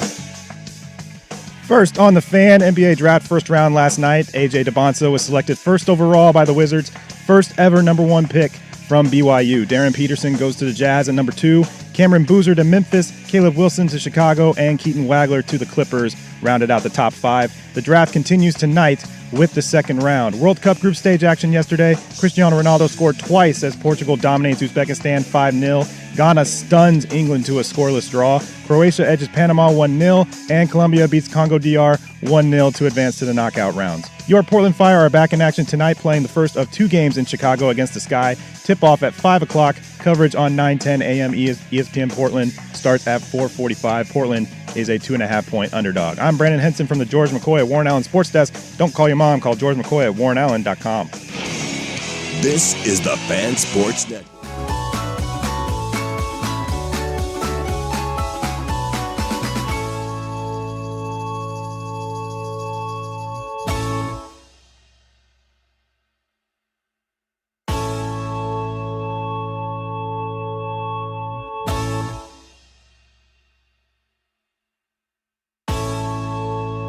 Again, Blazers got a new head coach. Mike and Nori made that hire yesterday. And so being off for the Fan Golf Classic, we're back on today. Let's get to know Mike and Nori a little bit from a basketball perspective. Our good friend Ben Beacon in Minnesota with the Locked On Wolves podcast does an exceptional job. I caught one of his last episodes. He was doing, takeaways from stuff, and the Giannis trade happened in the middle of his episode, and you could tell he's like, "Oh my god, that's happening!" I'm reacting to this live. But he joins us now on Twitter, B Beacon, on social media. Give him a follow there. Ben, good morning. Thanks for hopping on with us. We know you're super busy. Chris Finch talked yesterday. The Blazers hired Mike Nori, the lead assistant for your Timberwolves, is now the head coach of the Trail Blazers, and I saw some interesting reactions. Seems Timberwolves fans are sad to lose a Mike Nori. He seems to have a great personality, and what you've seen from him, I think, over the last 5 years with Chris Finch. Yeah, for sure. Thanks for having me. I think fans are probably, selfishly a little bit upset because I think his TV interviews were the highlight of a lot of fans. The Wolves broadcast does interviews coming out of halftime, and I think they switch off every month. And every time Mike Nori, it was his month. He always had, it's not hard. You don't have to search very far on X to find, or anywhere on social to find some of those clips, but he always had some good analogies to use. He's got great humor. And honestly, that extends to what he does with the team too. I mean, you talk to anybody with the team and he uses humor to get across points, with the players and the coaching staff. And Chris Finch gave an interview during the draft last night and said the same thing. He's like, look, that's one of his best things. He's got a great sense of humor. He connects with people really well, and he's got a great personality to be an NBA head coach. And beyond the X's and O's, which he's a really offensively minded, that's kind of his thing is offense. But the way he connects with players is the thing that people always talk about, that always comes up. Is he's just a really personable guy, and obviously in an NBA locker room, it's a relatively small room, and that's a very important skill set to have.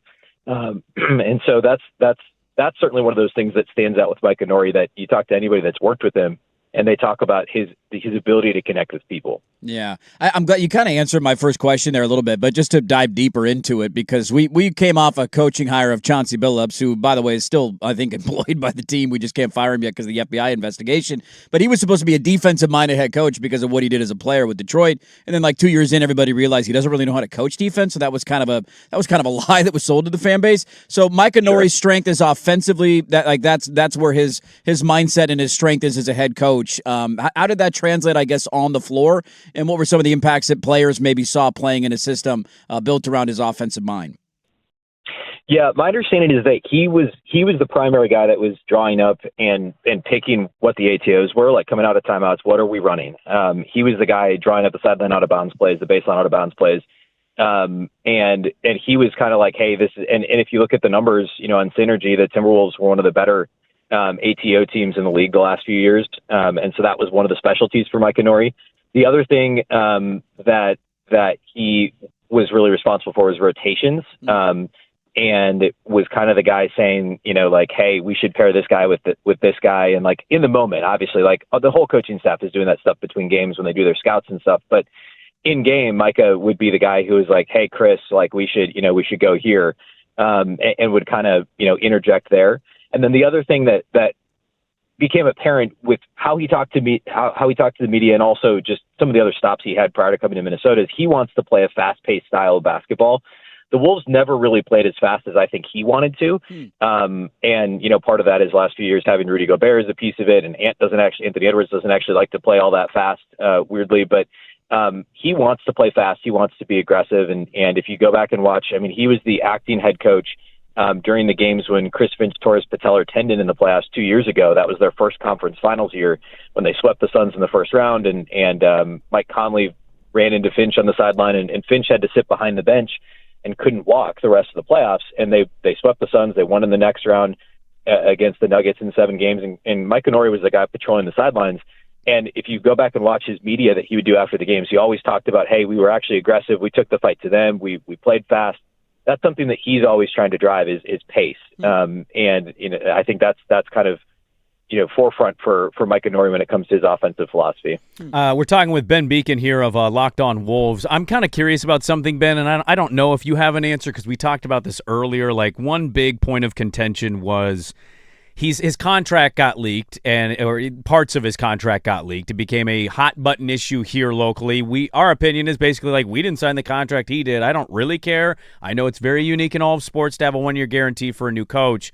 But people are worried that it's going to hamper young player development. Now, the NBA is really interesting in the fact of, like, once the season starts, I don't know how much time these guys really devote to just, hey, let's talk to just the young guys here on the road trip. I think some of this is just players have to work hard, too, in the off seasons. What did you notice, or what have you heard, I guess, in any regard about player development for the Minnesota staff? I know Mike is a part of that, but in totality, like seeing some of the guys, Jay McDaniels, obviously Ant Edwards being a younger-ish player who's now blossomed into one of the faces of the league, just the development process of the staff in Minnesota that Mike Conley was a part of.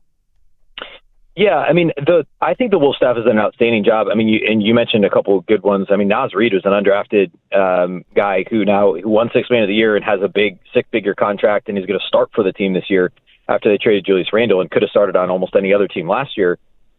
He's at the forefront of the development stuff. And obviously now NBA staffs, I mean, you alluded to it, like, staffs are so big. They've got development coaches, and, every team's got 2 or 3, and they each essentially, usually, depending on the team, will have 3 or 4 guys that they're assigned to. And, so Ant has his favorite coach that is a Timberwolves employee, but, he works with Anthony Edwards all the time. And so it's probably less, like you mentioned, less one-on-one during the season with the individual guys. But as part of that whole staff, I mean, all of this development has happened under Chris Finch and Mike Conley, and Mike Conley's been the associate head coach. He's been his right-hand man for the last several years. And I think that speaks, again, it's the staff, but Mike Conley is number 2 on that staff. And so it speaks to what, his presence. I also think, he's been around the league a lot, but he's still only, I think he's 52. He's a relatively young head coach as far as head coaches go. I guess nowadays, there's a lot of guys getting jobs that are much younger. But 30-year-old guys here. Right, yeah. I guess that's changed a little bit in the last few years. But, I mean, some of the staffs he's been on, too, he's worked for Michael Malone at a couple different stops. Michael Malone is a highly successful coach. And obviously, North Carolina thought well about his ability to communicate with young players, to hire him. But Michael Malone, winning a championship with the Nuggets and had success in other stops, and Nori was with him in Sacramento and Denver. And that Denver staff, I mean, Nori was on it for a while. Chris Finch was on it briefly. I mean, that was right around the time they drafted and started to develop Nikola Jokic. So there's a lot of stories, a lot of guys that Mike Conley has worked with closely. And I think the Wolves staff overall has done a great job developing young players. I mean, they, outside of Rudy Gobert, and I guess, ultimately they traded for Julius Randle, but much of the rest of the team has been draft and develop type guys. And Mike Conley's certainly been part of that. It's kind of an impossible question to answer, but I'm just curious. His name, I feel like, has been at the forefront of a couple of off seasons in a row of this guy could get a gig, and Minnesota's been in some conference finals lately, and he seems to get passed over. Obviously, Portland has changed that narrative and now hired him. I'm just, what are your thoughts on him getting passed over? Because he's been an assistant for nearly 20 years now in the NBA, vying for these chances, and why that maybe would have been that other teams looked at him and said, no, we're going to go elsewhere. I'm not really sure. I think it's what we just kind of mentioned a moment ago. More than anything else, is everybody's looking for the shiny new toy. It's a much exciting, sexier hire to sign to bring somebody in who's, I mean, look at like Dusty May is a good example. Like obviously he won a title, but like, the guy's coached, high major basketball for 2 years, and now he gets an NBA job. Chris Finch is the same story as Mike Nori. I mean, Chris Finch won a couple European championships. He coached in England of all places in a professional league there. Like he was a G League head coach under, the Daryl Morey Rockets and was kind of at the forefront of the 3-point revolution as the coach in the G League there. So Chris Finch it was the exact same thing. I remember for years, Chris Finch's name was in rumors for teams as interviewing but not getting jobs. And then he ends up being the right-hand man for Michael Malone. Then he's the right-hand man for Nick Nurse in Toronto, and the Wolves hire him away. Same story for Mike Nori, where these longtime assistants, they grind away. They work for a lot of different successful head coaches, and they don't always get their due. And so it's just less exciting and less of a fun, sell to your fan base to say like, hey, we hired this longtime assistant to be our head coach versus right. We hired this guy that just won an NCAA championship, or we hired this guy that was was the offensive coordinator for this other really young head coach that just won a title, Joe Mazzulla or whoever. Like, so I think it's more of a hard sell to the fan base than anything else, because by all accounts, the guy knows his X's and O's. He's good with players. He's obviously great in with the media, which is one of those things that is also important if you're an NBA head coach. And so, he checks all the boxes. I think it really is just, there's only 30 jobs and there's a lot of other great worthy candidates, and his name just never really stuck out. But now I think with the repeated success the Wolves have had, that certainly has helped. And then you look back and you look at some of the other teams he's worked for and other successful head coaches. Malone, I mean, he worked for Dwayne Casey, who won a Coach of the Year award and has had some success too. I think it kind of made his name rise back to the top of the list. I saw them when they made the Randall trade. I don't know if you went there, maybe you didn't at all, but like momentarily I'm like, oh, they're creating cap space. They're going to sneak back into the Giannis stuff, because they had reportedly been sniffing around that at the trade deadline. They didn't make that move. They signed Io, and then they ended up not getting Giannis. I'm really kind of curious here. Like, do you love that you wake up today and now that Giannis has finally been traded from Milwaukee, the next one that the media is going to latch on and give us when we don't need it is Ann Edwards' clock in Minnesota, Ben. It's ticking. They better do something now or he's gone. Yeah, I mean, everybody had to know it was coming. I think I do think it's going to go away. That chatter will go away unless the year goes badly, because already there's been, that narrative started, I think, like yesterday morning, basically like right after the Giannis trade. There was a Brian Windhorst comment, which I think got taken out of context a little bit. He was talking specifically about the Wolves' offense and double teams and how it was easier for Ant when Cat was there, but it was a pretty specific comment. And then it was, the other guys on the TV shows that took it and ran with it. And then very quickly you had Kendrick Perkins on TV saying, hey, I actually made some calls. I'm not just talking off the dome here. Like, he had like a minute where he's like, I talked to some people that know Ant. He's happy. He wants to roll with his guys. He wants to roll with Jaden McDaniels, Naz Reid, Aya Dosunmu. And then you had a couple local beat reporters. Chris Hine at the Star Tribune does an awesome job covering the team. And he wrote a book about Anthony Edwards. And he goes, everyone close to Ant says he's not just like content. He's really happy. And he doesn't want anything to change in terms of his, change of scenery. And so there is an element. And for Wolves fans, I mean, Kevin Garnett essentially played GM for a decade and it didn't go super well. Like, the Wolves listened to Kevin Garnett and brought in the guys. They signed Troy Hudson. They signed Joe Smith to an illegal deal, like all this stuff 20 plus years ago. And it led them to one conference finals and a bunch of first round exits. But Kevin Garnett was fiercely loyal to his guys and to the team. And there's a little bit of that with Anthony Edwards, where he's got his guys. Vibes matter. Clearly him and Julius Randle didn't have the best vibes, but he loves Naz. He loves Jaden. He loves Io. Mm-hmm. And as long as they don't listen to him for every single move, but they take into account the fact that the vibes matter to Anthony Edwards, I think it'll be fine. I do think they did a good job already of trying to quash that. I think if the Wolves get off to a bad start, maybe trade deadline next year, we start hearing more of that chatter. But he does have 3 years left on the deal. He makes All-NBA next year. They can give him a supermax next summer extension if he makes All-NBA, which he would have had he not been hurt a little bit this year. And if they trade him, he doesn't get to sign that supermax. So there's a lot of incentive for him to stay put. I'm not super worried about it. It's just more annoying than anything else. And you guys know, I mean, being in a mid to small market, that thing is it's gonna crop up no matter what you do. And thankfully, it sounds like there's really no fire where there's really, there's not even smoke, honestly. But it sounds like the Wolves and everybody around the Wolves are going to do a pretty good job of trying to kind of quell that conversation. Well, especially when you got bigger worries like the Portland Trailblazers hot on your heels. That's right. Yeah.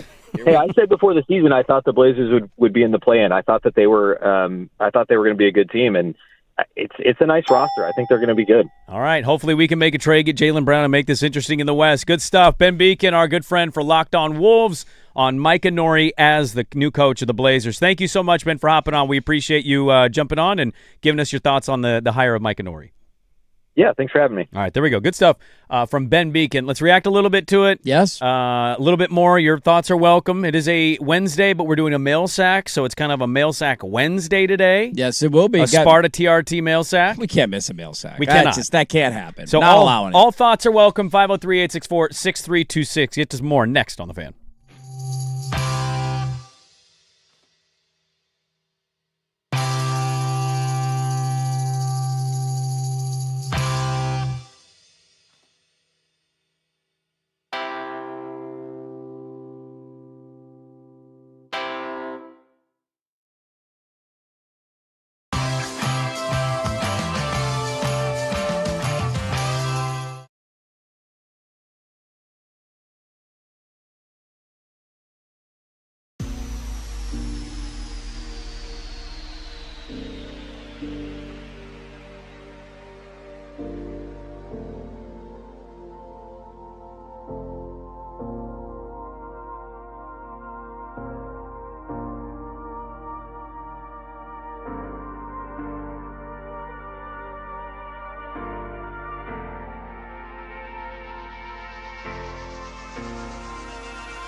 All right, we'll get to Sparta TRT mail sack today. We didn't get to it yesterday, so we must deliver.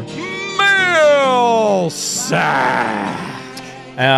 Brendan Sorsby, city funding, other NBA dealings. Is this another best of show? Are we doing a best of show? I feel like we've done those topics for the last 2 months. I saw the Sorsby news. I'm like, just go away, dude. Just go away, Go play dude. in Canada. Go to Canada for a year. We'll hear from you next April, okay? I don't want anything to do with you. Sit down and shut up, Brendan Sorsby. Get out of here. But we'll talk about it. We must talk about it. You're not that good anyways. So we'll get to all that stuff. Good stuff from Ben Beacon. I was texting with him yesterday to come on the show, and he's been super busy, obviously, and he was like, hey, I don't have a relationship with Mike Knorr. And I go, that's totally fine. I just want to know, like... Yeah, what do people hear? What do people say? What's the you're thought? Connected enough. You've seen the games. You watch him. You've seen his press conferences. Like, I didn't need you to have a relationship with Mike Knorr. And I thought he did a pretty good job telling us about Mike Knorr. Development, you can argue against development if you want. The players that they've coached at Denver and now in Minnesota together with Chris Finch, pretty good track record there. Mm-hmm. May have opened up a spot for Naz Reid to start this season, which is a pretty big, step in the undrafted category. You talk about, does he connect? Yeah, it's literally one of his best traits. He's a sense of humor, easygoing guy. Team loves him. He's been in the league for a ton of years. He knows how to be around NBA pros. Mm-hmm. He's the offensive mind of Minnesota. You can say, well, that's Ann Edwards, and I'd say, you're right, but if you're going to be mad at Tiago Splitter for out-of-bounds timeouts plays and being one of the worst in the league, Minnesota's one of the best. You know who runs that? Mike Knorr. So he wants to play fast. I thought that was really good stuff of just giving us an idea of who he is as a coach, what he's about, what his philosophies are. I want to play a cut from Chris Finch, but just your kind of takeaways from Ben Beacon on Mike Knorr. Well, like there's this idea that we have a lame duck coach because he only has a 1-year guarantee contract, and that's going to affect the locker room. And I disagree strongly with that. Now, maybe that ends up being true, but based on everything we've heard, and again reaffirmed by Ben Beacon, players love him and they play hard for him. He has a way of cutting through, making serious moments feel a little bit lighter, his sense of humor. It just, when I hear things about him, it sounds like the kind of coach that I would love to play for. That's not going to be up your ass the entire time. He's going to have a little levity. He's going to crack a joke, maybe a bad dad joke. Like, there's just going to be a good sense of humor and a good definitely connection. Seems like bad dad Dude, joke he absolutely is bad dad joke guy, and I love bad dad joke guy. I'd love to play for that guy. So I just, again, back to this idea that he's a lame duck coach. Why would anybody play hard for him? I don't think that's a thing, and I don't think that will happen ultimately this year. The biggest takeaways for me were, and I think you kind of touched on it there, one of the biggest criticisms of Tiago Splitter in his time as the interim head coach was his out-of-bounds plays and some of the designs that he was drawing up in key moments of key games late when inbounding the ball under the hoop or at half court. That is one of the strengths of Mike Knorr. And the other thing that I took away from it was our best player is Denny Avdia. Mm-hmm. When is Denny Avdia at his best? Downhill Denny. Yeah. When you get him out and going on the break and he's sprinting to the hoop. It's kind of his only move, to be honest with you. That's kind of all. He's got one bag. He's going to put his body in you. He's going to get to the free throw line and get a layup. That's his strength. That's his best asset as a player. What does Mike Knorr want to do offensively? Go. Now, follow-up question. How does that work with a guy like Damian Lillard, who's never been known to play that way or embrace that kind of style? Yeah. That's a question for another day. It's going to be in waves. But Denny Avdia is unquestionably your best player and the son of your universe right now, unless we go get a Jaylen Brown this offseason. Time will tell on that. Mm-hmm. And so finding a head coach who seems to fit the strength of your best player makes a lot of sense to me. I liked a lot of what we heard. I think you've spent the last couple of years trying to build a roster from a size and strength and switchability standpoint that can be good defensively. Mm-hmm. And now I like the idea of taking that raw talent defensively and pairing it with an offensive-minded head coach. Well, I've been in arguments with people about it's good to have a good defensive team. You need to care about offense. What happened to the San Antonio Spurs in the fourth quarter of the NBA Finals? Yeah, right. Didn't have anybody who could get them a bucket. Their offense disappeared. Dylan Harper was only going to lead him so far, and Wemby is still developing offensively. He's really good, but he can get better in certain areas.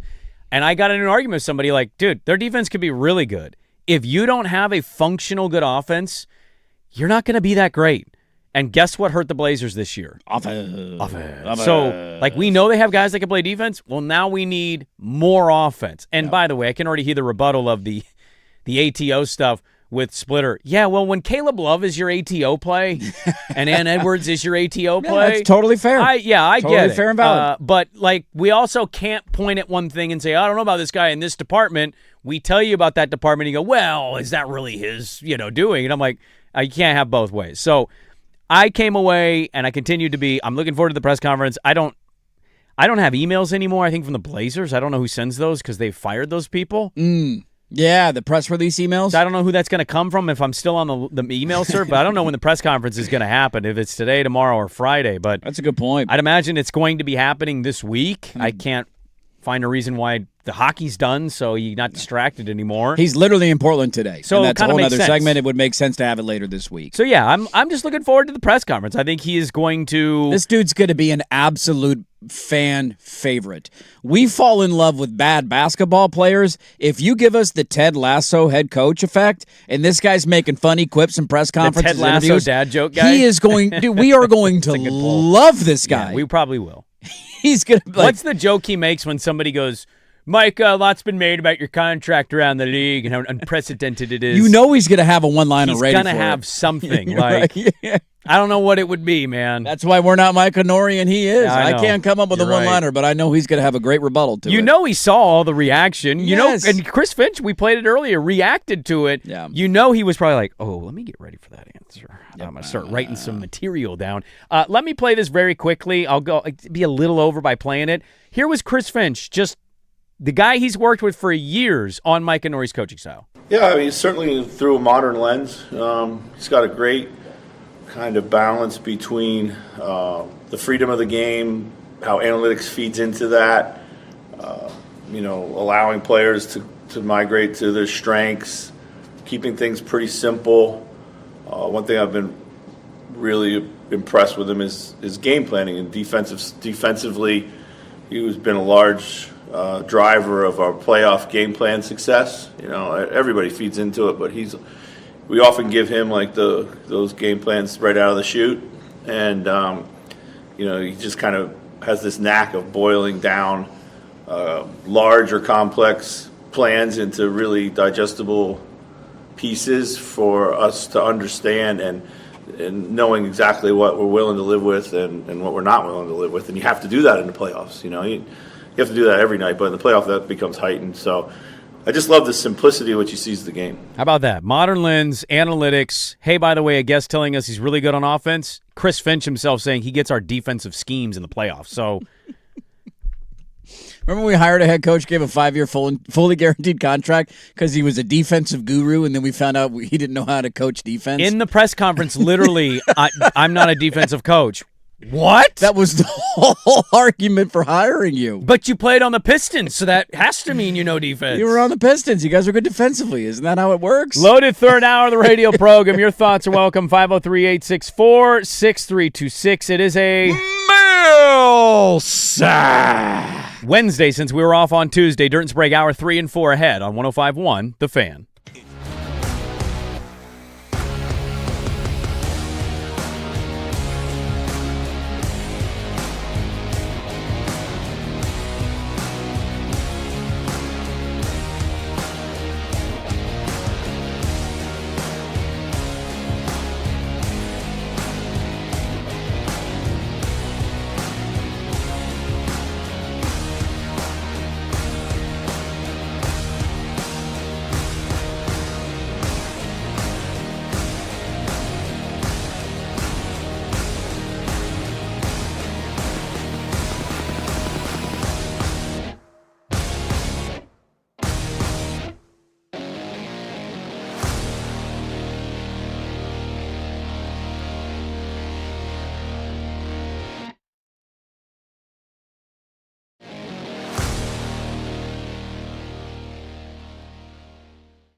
Now, from the George McCoy and Warren Allen Sports Desk, a Sports Center update on the Fan Sports Network, 105.1 FM and 1080 AM.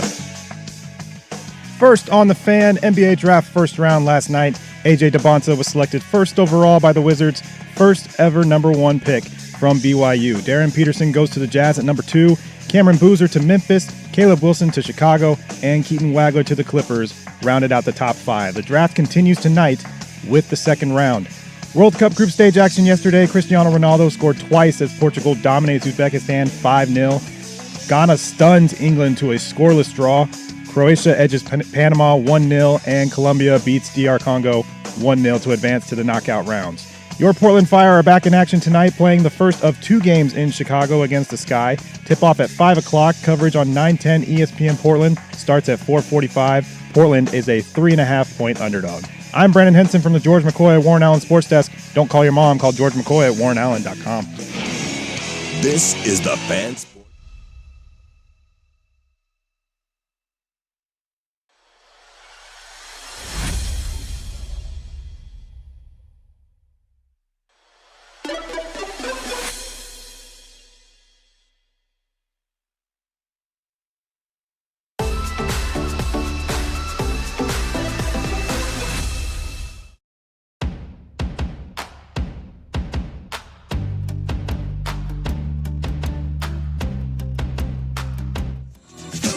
Hey, welcome back in. Hour number 3, Dirt and Sprague here, Portland Sports Leader, 105.1 FM The Fan, 1080 AM, the Odyssey app, live on YouTube. Good morning, everybody. I'm Dirt. He's Sprague. A day off, not day off yesterday for us. No show yesterday, but we were out at Langdon for a great time. Did you see that? Yeah, we had a little duck beef stuff going on yesterday. A lot of beefs out there yesterday, yeah.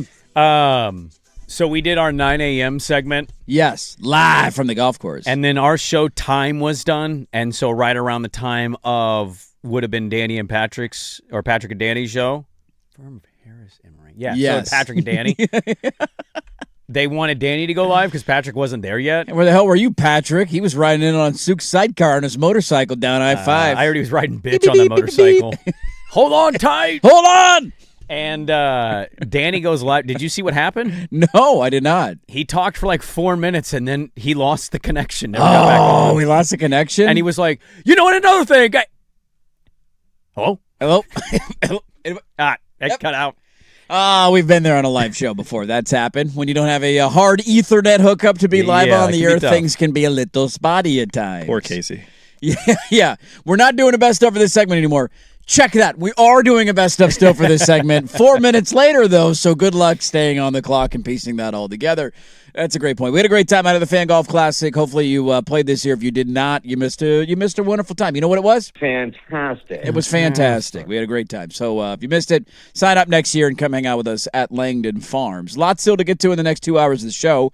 Mail sack coming up, top of the hour, 1 hour from now. We have to get our mail sack on. I'm not missing the mail sack. We didn't have a show yesterday. No stat or story, huh? No stat. Dude, stat or story takes a back seat to the mail sack. I tend to agree with that. I'm not anti-stat or story. I'm okay with stat or story. Yeah. Yeah. It's not a mail sack. Yeah. So we're going to get to that, and our friends at Sparta TOT who were out there yesterday. Yep. They are wonderful sponsors of the mail sack, so we'll get to that at 9 o'clock. Any questions, welcome.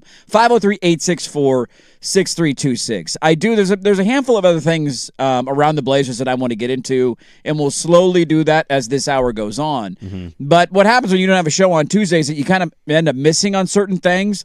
And so a couple of things on the NBA that I want to touch on that I found interesting at least, and we could have asked our guests from Minnesota this about a half hour ago, but they made a very interesting trade, and it was prior to the Giannis deal going down.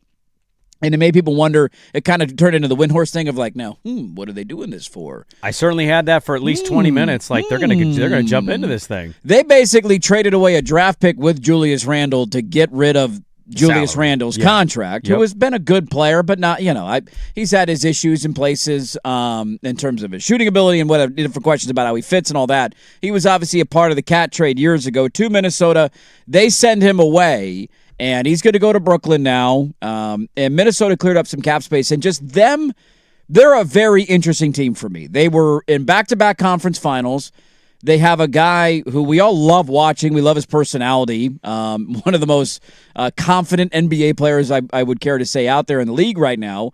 And then this year, they don't quite get to that same level. You have this OKC San Antonio kind of power struggle going on at the top of the West. Mm-hmm. And how Minnesota fits into that and what they're going to do now. Because I had the thought when they made that trade of like, ooh, is this a third fiddle for a Giannis deal? And then the reporting came out that Giannis would have been willing to sign the extension in Minnesota, and the aftermath of him being traded to Miami of just the thoughts on where that goes, because Ben Beacon can tell us that Ant is happy there and he doesn't want to rock the boat. That's always how this goes. 5 years ago, Giannis was happy in Milwaukee. 2 years ago, Giannis was happy in Milwaukee. Dame was happy in Portland until we said, you can play alongside Scoot Henderson and Shaden Sharp. And then he said, excuse me, what? We're not trading those picks to help me win now? Like this can turn very quickly of just where they go from here. And is there a big fish out there? Do they jump into the Jaylen Brown sweepstakes? What's the next move for Minnesota? I don't know. I was thinking about, because when they made the Randall deal, my intent is, who didn't do the Windhorse fingers, yes, right? Why would you do that? You dumped the salary. Well, the only thing I thought is I remember them wanting to get him at the deadline. They were one of the teams that was reportedly trying to go after him. Us in Portland, or Minnesota and us were trying to go after Giannis. So I did do the Giannis thing, and then Giannis ends up going to Miami. They signed Ayo to the 4-year, I thought that was a great deal. 4 years, 112? 112, I think it was, yeah. Good deal, good business. You get out of the Julius Randle contracts, you free up some money. It sounds like they're going to move Naz Reid into the starting lineup, which, he's been a great asset for them as an undrafted prospect. Mm-hmm. I then started wondering, Giannis with Ant Edwards in Minnesota, you're probably having to give up Jaden McDaniels. Yes. And maybe a Naz Reid. Yes, I would. So is your team better? I think it's the same question as Miami. Can you be smart enough around the edges to build up around it? Well, but you have at least Ant Edwards. That's a little. You take Ant Edwards over Bam without a doubt. And then they have Ayo, who I thought really came on and showed who he was, because nobody saw him play in Chicago. If you weren't a Chicago Bulls fan, and so you had him, you have Ant Edwards, you have Giannis. That's a pretty nice little trio you got going there. So I was just kind of more wondering, what would Giannis mean on Minnesota? But now that they're out of it and Giannis is in Miami, you got to feel a little bit of pressure right now, right? What do you feel pressure on? The idea of you're not going to beat, I would tend to think you're not going to beat San Antonio and OKC as constructed. You'd certainly need another How many piece. teams in the West would you say can do that? None of them right now. Okay, so do all those teams feel the pressure with their superstars on their team? I would if I were running that organization of I don't know where this is going to go in the next 3 years. Are the Lakers worried with Luka? And I don't know if they're going to get Austin Reeves. Maybe they do, maybe they don't. But are they worried Luka's going to ask out of the Lakers? I don't think they do. I think it's a difference with LA and Los Angeles and the Lakers than Minneapolis. But maybe you get to that point. I wouldn't tend to think that happens in LA. I also think their ability to say LeBron's either going to take a pay cut or he's going to retire in the next year or two, right? One of the two things going to happen. Mm-hmm. Probably not going to be making $50 million. Who has a higher chance of saying, hey, free agent, come on down and play for us? Right. Then, it's LA over Minnesota. And so you just have to be more creative, as we know in Portland, when you're a market like Minneapolis, and you got to figure out how we're going to go get another piece. And I don't know who that piece is. I don't even know who else is available. Jaylen Brown's the main name that will get thrown around. Anthony Davis doesn't make a lot of sense for them. Jaylen Brown would be giving away same prospects we just talked about. Yes. Right? Because Boston would want to just fill out the roster really well, and I think that would Jaden McDaniels, Naz Reid be good pieces in Boston. Right, and then they're spreading the wealth around a little bit, and you move on from Brown. And, after that, and we're kind of in this conundrum too, after Jaylen Brown, is it Anthony Davis? That's the next question we're going to ask. Yeah? I don't know if I like the fit in Portland, but skill-wise, you can't argue that if he plays, right? Nobody would refute that. Yeah. And then after Anthony Davis, who is it? Because I don't think Lauri Markkanen's coming down the pipeline here, bud. I think Utah's... Yeah. You can make an argument Utah passed us yesterday. I don't think it's egregious. I don't think it's crazy to say it. The way Dylan Harper played...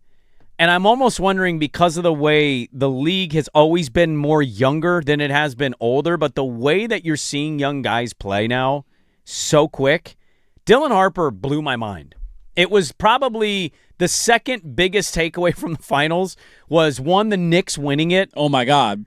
And then Dylan Harper being the second best player on the team that most of us probably say was better. They just weren't ready to take it. Yeah. And he was a rookie. Yeah. And so I'm kind of wondering now, when you have an elite skilled prospect, if Darren Peterson isn't going to be out of his mind and say, I'm sitting tonight in Minnesota because of creatine overdose, I'm just going to assume that the 6'5" athletic freak with a handle is going to be very good as a rookie, paired with Jaren Jackson Jr., paired with Keontae George, paired with Lauri Markkanen. Like, if you're Portland and you're looking at the hierarchy things, I know I'm getting away from the Minnesota thing. No, it's okay. It's a general NBA segment. I really told myself yesterday when Darren Peterson got picked, Utah might have just passed us right there with that pick. Yep. Until we make whatever that move is, because I don't believe that running this back and banking on development is going to make them better. I don't know how we sit in the hierarchy of all this. You're worried about Minnesota and Edwards, and it's a fair thing to wonder. I'm like, what are we going to get if it's not Jaylen Brown?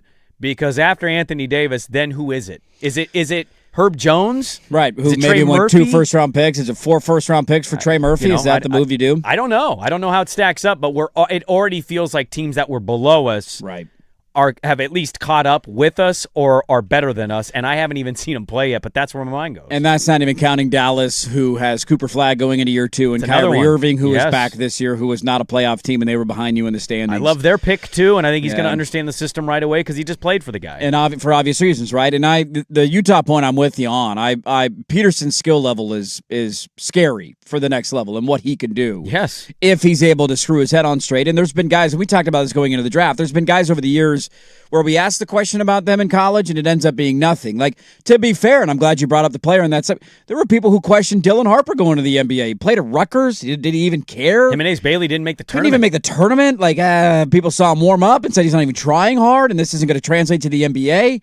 And I think he had the most impressive rookie performance in the postseason that we've seen probably since Magic Johnson won a title all the way back in the day for LA. So he is in rarefied air, and he immediately became one of the best young players in the NBA who the Spurs are going to build around. And I got a feeling that Peterson has a great chance to do the same thing in Utah. Mm-hmm. And if he does, it's funny to think back to all the jokes we made about the Jazz and their tanking and it not working. And haha, Danny Ainge, why do we say this and that about him and treat him a certain way? Well, if he landed the gem of this draft at the number 2 overall pick, after getting Jaren Jackson Jr. and the other pieces that they built together, that thing's it's going to come together nicely. And so that's where Minnesota's interesting. It's where Utah's interesting, and it's where we fit in is interesting because I don't know. Maybe I'm wrong on this. We just got done with the Giannis sweepstakes, in which you always want to believe. You want to have that 5% of your brain that's, God, how cool would that be, right? It's like buying a lottery ticket on your way home from work. Like, man, what would I buy? I'd quit my job. What would I do? Mm-hmm. But in reality, you know it's not going to happen, and that's kind of what Giannis was. Now that we're going to pivot and Jaylen Brown is not a part of that trade, my mind is going to go to the same place with Jaylen Brown. Now, I'd love to be wrong. I'd love to be the guy who says, man, I never saw that coming. Somehow we pulled that off. I don't understand how a trade computes. I don't understand how that makes sense. You'd have to have multiple teams involved. They want nothing with Jeremy Grant or Shaedon Sharpe. That does nothing for Boston. I don't know why they would be trading him for draft capital if that's the move you're going to make. It depends where it goes, right? Like, who goes and what goes is interesting because I agree. I don't think it could be a straight across Portland and Boston trade will not happen. Well, I just don't really know why it would make sense. It could happen because they have a relationship. For us, we'd love to have it happen, But sure. Why would Boston want Jeremy Grant and Shaedon Sharpe? And 3, 4, or 4 first-round picks. They might want the picks. I don't know if they want the player, right? You don't want the Jeremy Grant contract, even though it's almost over. You want Drew Holiday back? They might be interested in that. I don't know. But if you got another team, you need a team that needs other stuff. Like, do you bring in a Brooklyn, and you reroute Shaedon to Brooklyn, picks to Brooklyn, picks to Boston, you get Jaylen. I don't know how you make it make sense. I just don't see it happening. You have to rework it that way. Yeah. I would be too. I'd love to see Jaylen Brown here. Like, that's my number one. If you could get somebody this offseason to be a smashing success. I don't think he passed OKC. I thought they got better last night, too. They got the Mara kid from Michigan, the big center. Mm-hmm. So they matched San Antonio with some height stuff. I really like Sturtz from Iowa. He's a bucket getter. Played really well this season. He should be a good shooter for them. I don't think you caught either of those teams. But to me, it's not about that next year. It's about taking a step. Yeah, taking a step. Now, I don't know how to really quantify that other than seeding and wins or even just the look and feel of it.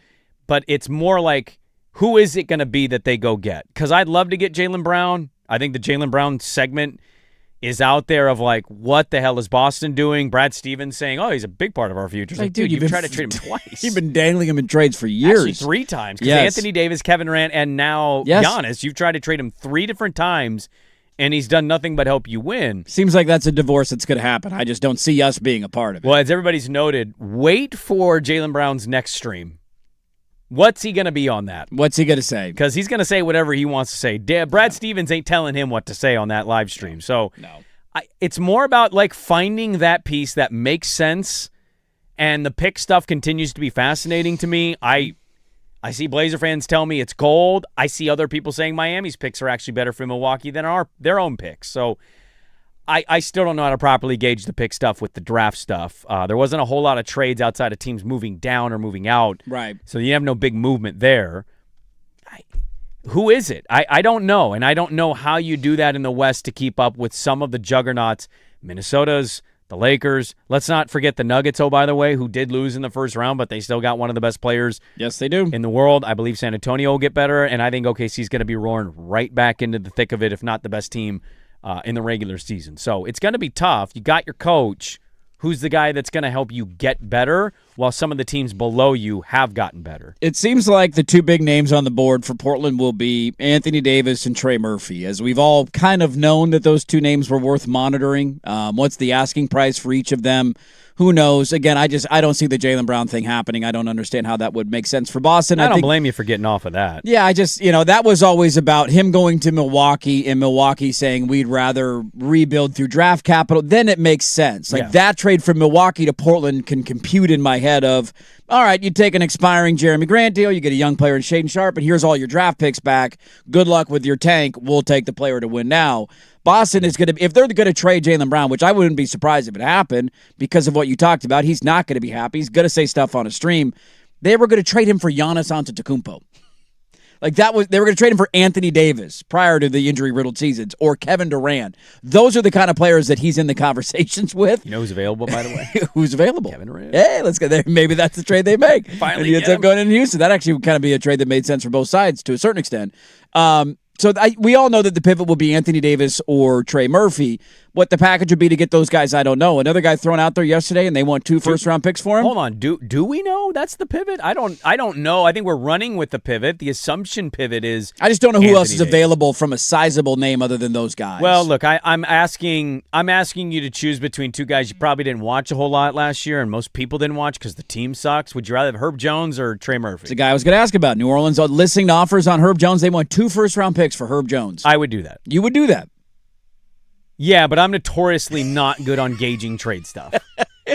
So his numbers last year, he played 56 games. To your point, I did not watch a single game of the Pelicans last year. Have, yeah. Unless how many times they played the Blazers, those ones I might have had a chance to watch. Times. He averaged 9 points per game. Yeah. 3.5 boards, 3 assists rounding up. He shot 31% from 3. Yeah, you know what? I take it back. That feels like Robert Covington 2.0 for us. So the year before, seems a bit steep. Last 2 years. How old is he? He is 27. He's 27. He's played in a total of 76 games the last 2 years. So injury concerns, does that exist here? Maybe not. A full season. And he shot the last 2 seasons 30.6% from 3 and 30.9% from 3. I don't like another lengthy defender is great, but for 2 first-round picks when we desperately need offense, give me Trey Murphy. That doesn't make any sense. I'd rather trade 4 for Trey Murphy, and I don't really want to trade 4 for Trey Murphy. There is going to look. You can poo-poo this idea all you want, and I don't blame you. The history of it says I'm wrong. Mm-hmm. There is a pivot, but I just don't know if it's not Anthony Davis, right? And if you miss out on, because remember the Hawks reportedly were shopping. Yes, somebody might outbid you for Trey Murphy. But yeah, like if you miss those two, where do you go? And this was my whole point of watching the Giannis thing wind down and him finally getting moved, and now knowing that it's not to Boston because that was going to be your immediate pivot was Jaylen Brown from Milwaukee. Can we get in on that? Right. That's just out the window for me. That whole idea is gone, and now it's basically Anthony Davis, Trey Murphy, and then who's plan D? Who's plan E? How far down the list are we going to go? I mean, you would be at plan legitimate D. Yeah. And at that point, you'd be at plan D, E. And I don't know who that. You know they have a list. Yes, of course I'd they do. imagine you do doing your due diligence in that role. Maybe there's another player available that we don't know about that they've called and the other team's willing to listen on them. Like you got to find a team who has a player that is a win now type of player, but they're just in a different spot and looking to acquire. You need to find your next Denny Avdia if you're not assets. getting Anthony Davis. Yes. Who is the Denny Avdia that's lurking out there that I had heard of him before, but I didn't know what to make of a ceiling of him. I watched him this last year in Washington, here in Portland. Right. By the way, it's pretty good. Did Washington jump us yesterday? I'm not ready to go there. Okay. But DeBonta seems like a freak. What do you think of the Trae Young deal? I knew he'd get paid. I'm not the biggest Trae Young guy, but when he opted out and it was like, what an idiot. I'm like, guys, do you not know how the business of that league works? You think he's rolling the dice? Getting more money. Duh. There's only I didn't one, know 212 was on the table. A Supermax? There's only one guy that I remember turning down a contract extension and then it backfiring completely, and it was Dennis Schroeder. Didn't he have a deal in place that he said no to? But he the kind of deal, gambled. No, see, now I don't want to play. I want to be honest about that. When he turned that deal down, it was like, dude, you're not getting more than that. So people said in the moment. It was his agent. His agent was like, we can go to the market and get more, and that did not happen. Not even close. He lost like $70 million in that deal. He got screwed. He got absolutely hosed. 212 is... That's choice. That's certainly that's a lot of Trae Young. He's going to have a lot of money for hair follicles. Alex Sarr, DeBonsa. I mean, you count Trae Young. Trae Young, yeah. And right now, Anthony Davis is there. They're going to move on from him, but what are you going to get from him? Like, if that's a trade with Portland, you throw in a Shaedon Sharpe or a draft pick that you can continue to build around. It's funny how quickly these things can change in the NBA. That's the point I'm trying to bring up because I'm with you on Utah. With the Peterson pick. Well, see, Memphis is in a little bit of a different spot. They still have to prove it, by the way, but my brain did go there, dude, and I'm with you on the Mavs. I think the Mavs could have absolutely passed us, too. I'm not overlooking a healthy Kyrie Irving. Incredible player, when healthy. With second-year, pretty damn good rookie guy in Cooper Flagg, paired with, Derek Lively's healthy now. Yeah. They got Morez Johnson Jr. You want to talk about lobs galore and athleticism. Dallas has it. Those are two teams right there. The Suns are interesting. I know they were technically ahead of you, but you won the play-in stuff. I don't know how to make a Phoenix at all. And then you got teams like the Lakers, the Clippers. We'll see what the Rockets do. If they just run it back, fair or not fair, the Nuggets did lose in round one. Like, there's just a lot of question marks I have around the Western Conference. I largely think you're still stuck in the same spot with some of the teams below you maybe passing you up until we are proven otherwise. It'd be interesting to watch how it plays out. Where will Portland pivot now that Giannis is off the board? I tend to think that Jaylen Brown is off the board. Hopefully I'm wrong on that one. Where's plan D? Where's plan E? Where's plan F? Where are they going to go from here? An interesting offseason is going to heat up relatively quickly now that the NBA draft is almost over. For some dumb reason, we have the second round tonight, and then free agency will begin in just a matter of days. And so this is all going to kick up pretty quickly. Let's get to one other angle around the Blazers, and then we'll dive into some football stuff coming up towards the end of the hour. Back after this, 105.1 FM The Fan.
Warren Allen Sports Desk, a Sports Center update on the Fan Sports Network, 105.1 FM and 1080 AM.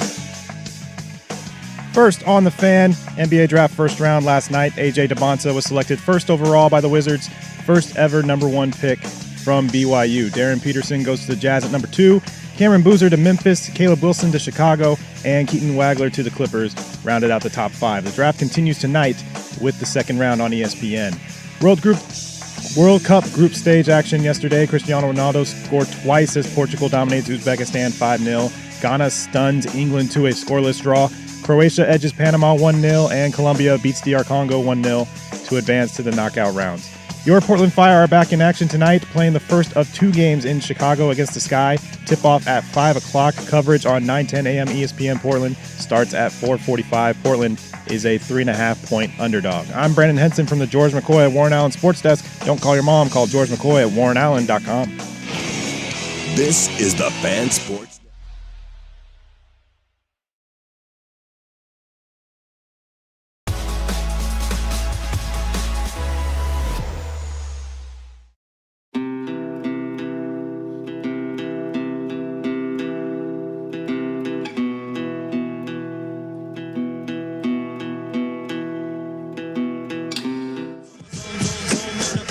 All right, welcome back in. We'll get into some football stuff coming up in a moment. Mail sack at the top of the hour. Enjoyed this one. People are now speculating where will the pivot be. If it's not Anthony Davis and Herb Jones, who both are controversial for different reasons, right? Like AD for the thought of he's not durable. Also, how does that fit with Donovan Clingan? Both fair points. Not well is what I would guess. I would tend to guess that as well. I'm still willing to roll the dice on it because I don't think you have to give up draft capital in order to do it, and it's a one-year roll the dice of Jeremy Grant and Shaden Sharp, like if that's truly all it takes to get him. If Shaden hit in Washington, it'd be pretty funny. You would never be able to discuss trading a prospect. Never again. The rest of our lives. Never again. Jermaine O'Neal and Shaden Sharp hitting? Nope, it's over. Everybody has to stay here for 10 years before we trade them. But people are speculating, P1 Bob on the YouTube, what about Michael Porter Jr. or Zion? They've kicked around Zion in the past. They have. I don't know if they go that direction. Michael Porter Jr. would be fascinating. He had a good year. For a really bad team. Somebody got to score. Yeah. And he scored. Yeah, and the Nuggets won with him. They did. They won a title won without him. They did not win without him. They did not win without him. They got to bounce in the first round of the playoffs without Michael Porter Jr. Look, would we be a little conflicted that he's at the anti-vax rally the day before a big game? Maybe. He's at a Flat Earth Society meeting. Probably leading. He's the pro Andrew Tate crowd. The keynote speaker for the Flat Earth Andrew Tate Society, Michael Porter Jr. I don't know if we've ever had a coach, beloved, player, not beloved combo like that, if that is to happen, because I do believe Micah Norrie is going to be a fan favorite. We would be very conflicted on old Michael Porter Jr. Coming up next on Joe Rogan, we've got Michael Porter Jr., Portland Trailblazer. Well, there's going to be some stuff said in this one. But did you know he averaged 24 games, 7 rebounds, 3 assists, shot nearly 37% from 3? How many games did he play, though? 52 games this year. Yeah, he got... I think was that load management, or was that tanking, or was that... He got banged up, but I think I also got to the point where it's, let's just keep sucking. You know what I mean? There's 12 games left, Michael. Why are we playing you? Just sit out. He's certainly been bantered around. I'd be curious to see. He's got a big contract. He does. The fit makes sense with what they need. If you want Jaylen Brown, Michael Porter also makes sense from a positional standpoint. What do we need? We need shooters. We need scoring. Also, Ant Simons is available. Don't. Did you see that he might go to Miami? I don't care. Ant Simons on a vet minimum deal in Miami would... Oh! He's not going to play a lick of defense. No, they don't need him to. Get buckets. Yeah. Dude, if our offseason is re-signing Anthony Simons... I'm boycotting next year. Well, I thought C.J. McCollum was in play, to be honest with you. I don't dismiss the idea of any former Blazer. If that's a legitimate thought, and the number of Blazer fans who will be like, yes, I'm so happy you're back, Ant, I'm boycotting next season. Can you already see the headline, The Wrong That Was Righted? Yes. Yes, I can. Zion, if you're asking, did you know last year Zion played in 62 games? Yeah. Zion had a good year, actually. Averaged 21 points, 6 boards a game. He actually stayed relatively in shape and yoked most of the year. 62 games. That's the second highest total of his career. No off-the-court porn issues during the season. He wasn't photographed sleeping in a random woman's bed. No, he was not. He was keeping it. Are we buying that stock low? Is he on the come-up? Is this the moment? You know, old Zion Williams. Is he 25? He's 25 years old.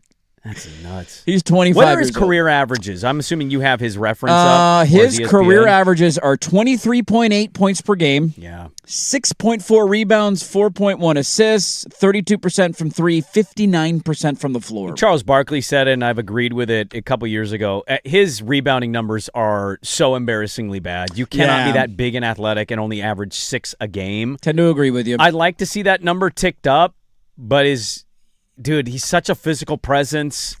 23 points per game is not nothing. Yeah.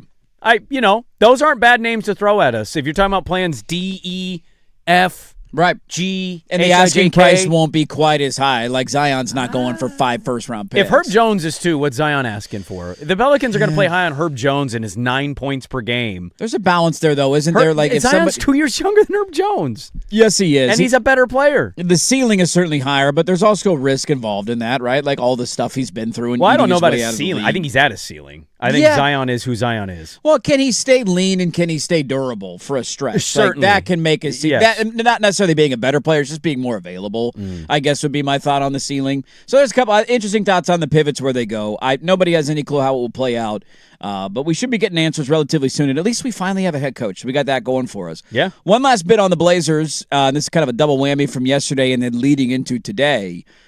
We have more turmoil in the reported negotiations over the funding of the renovations of the Moda Center. Yep.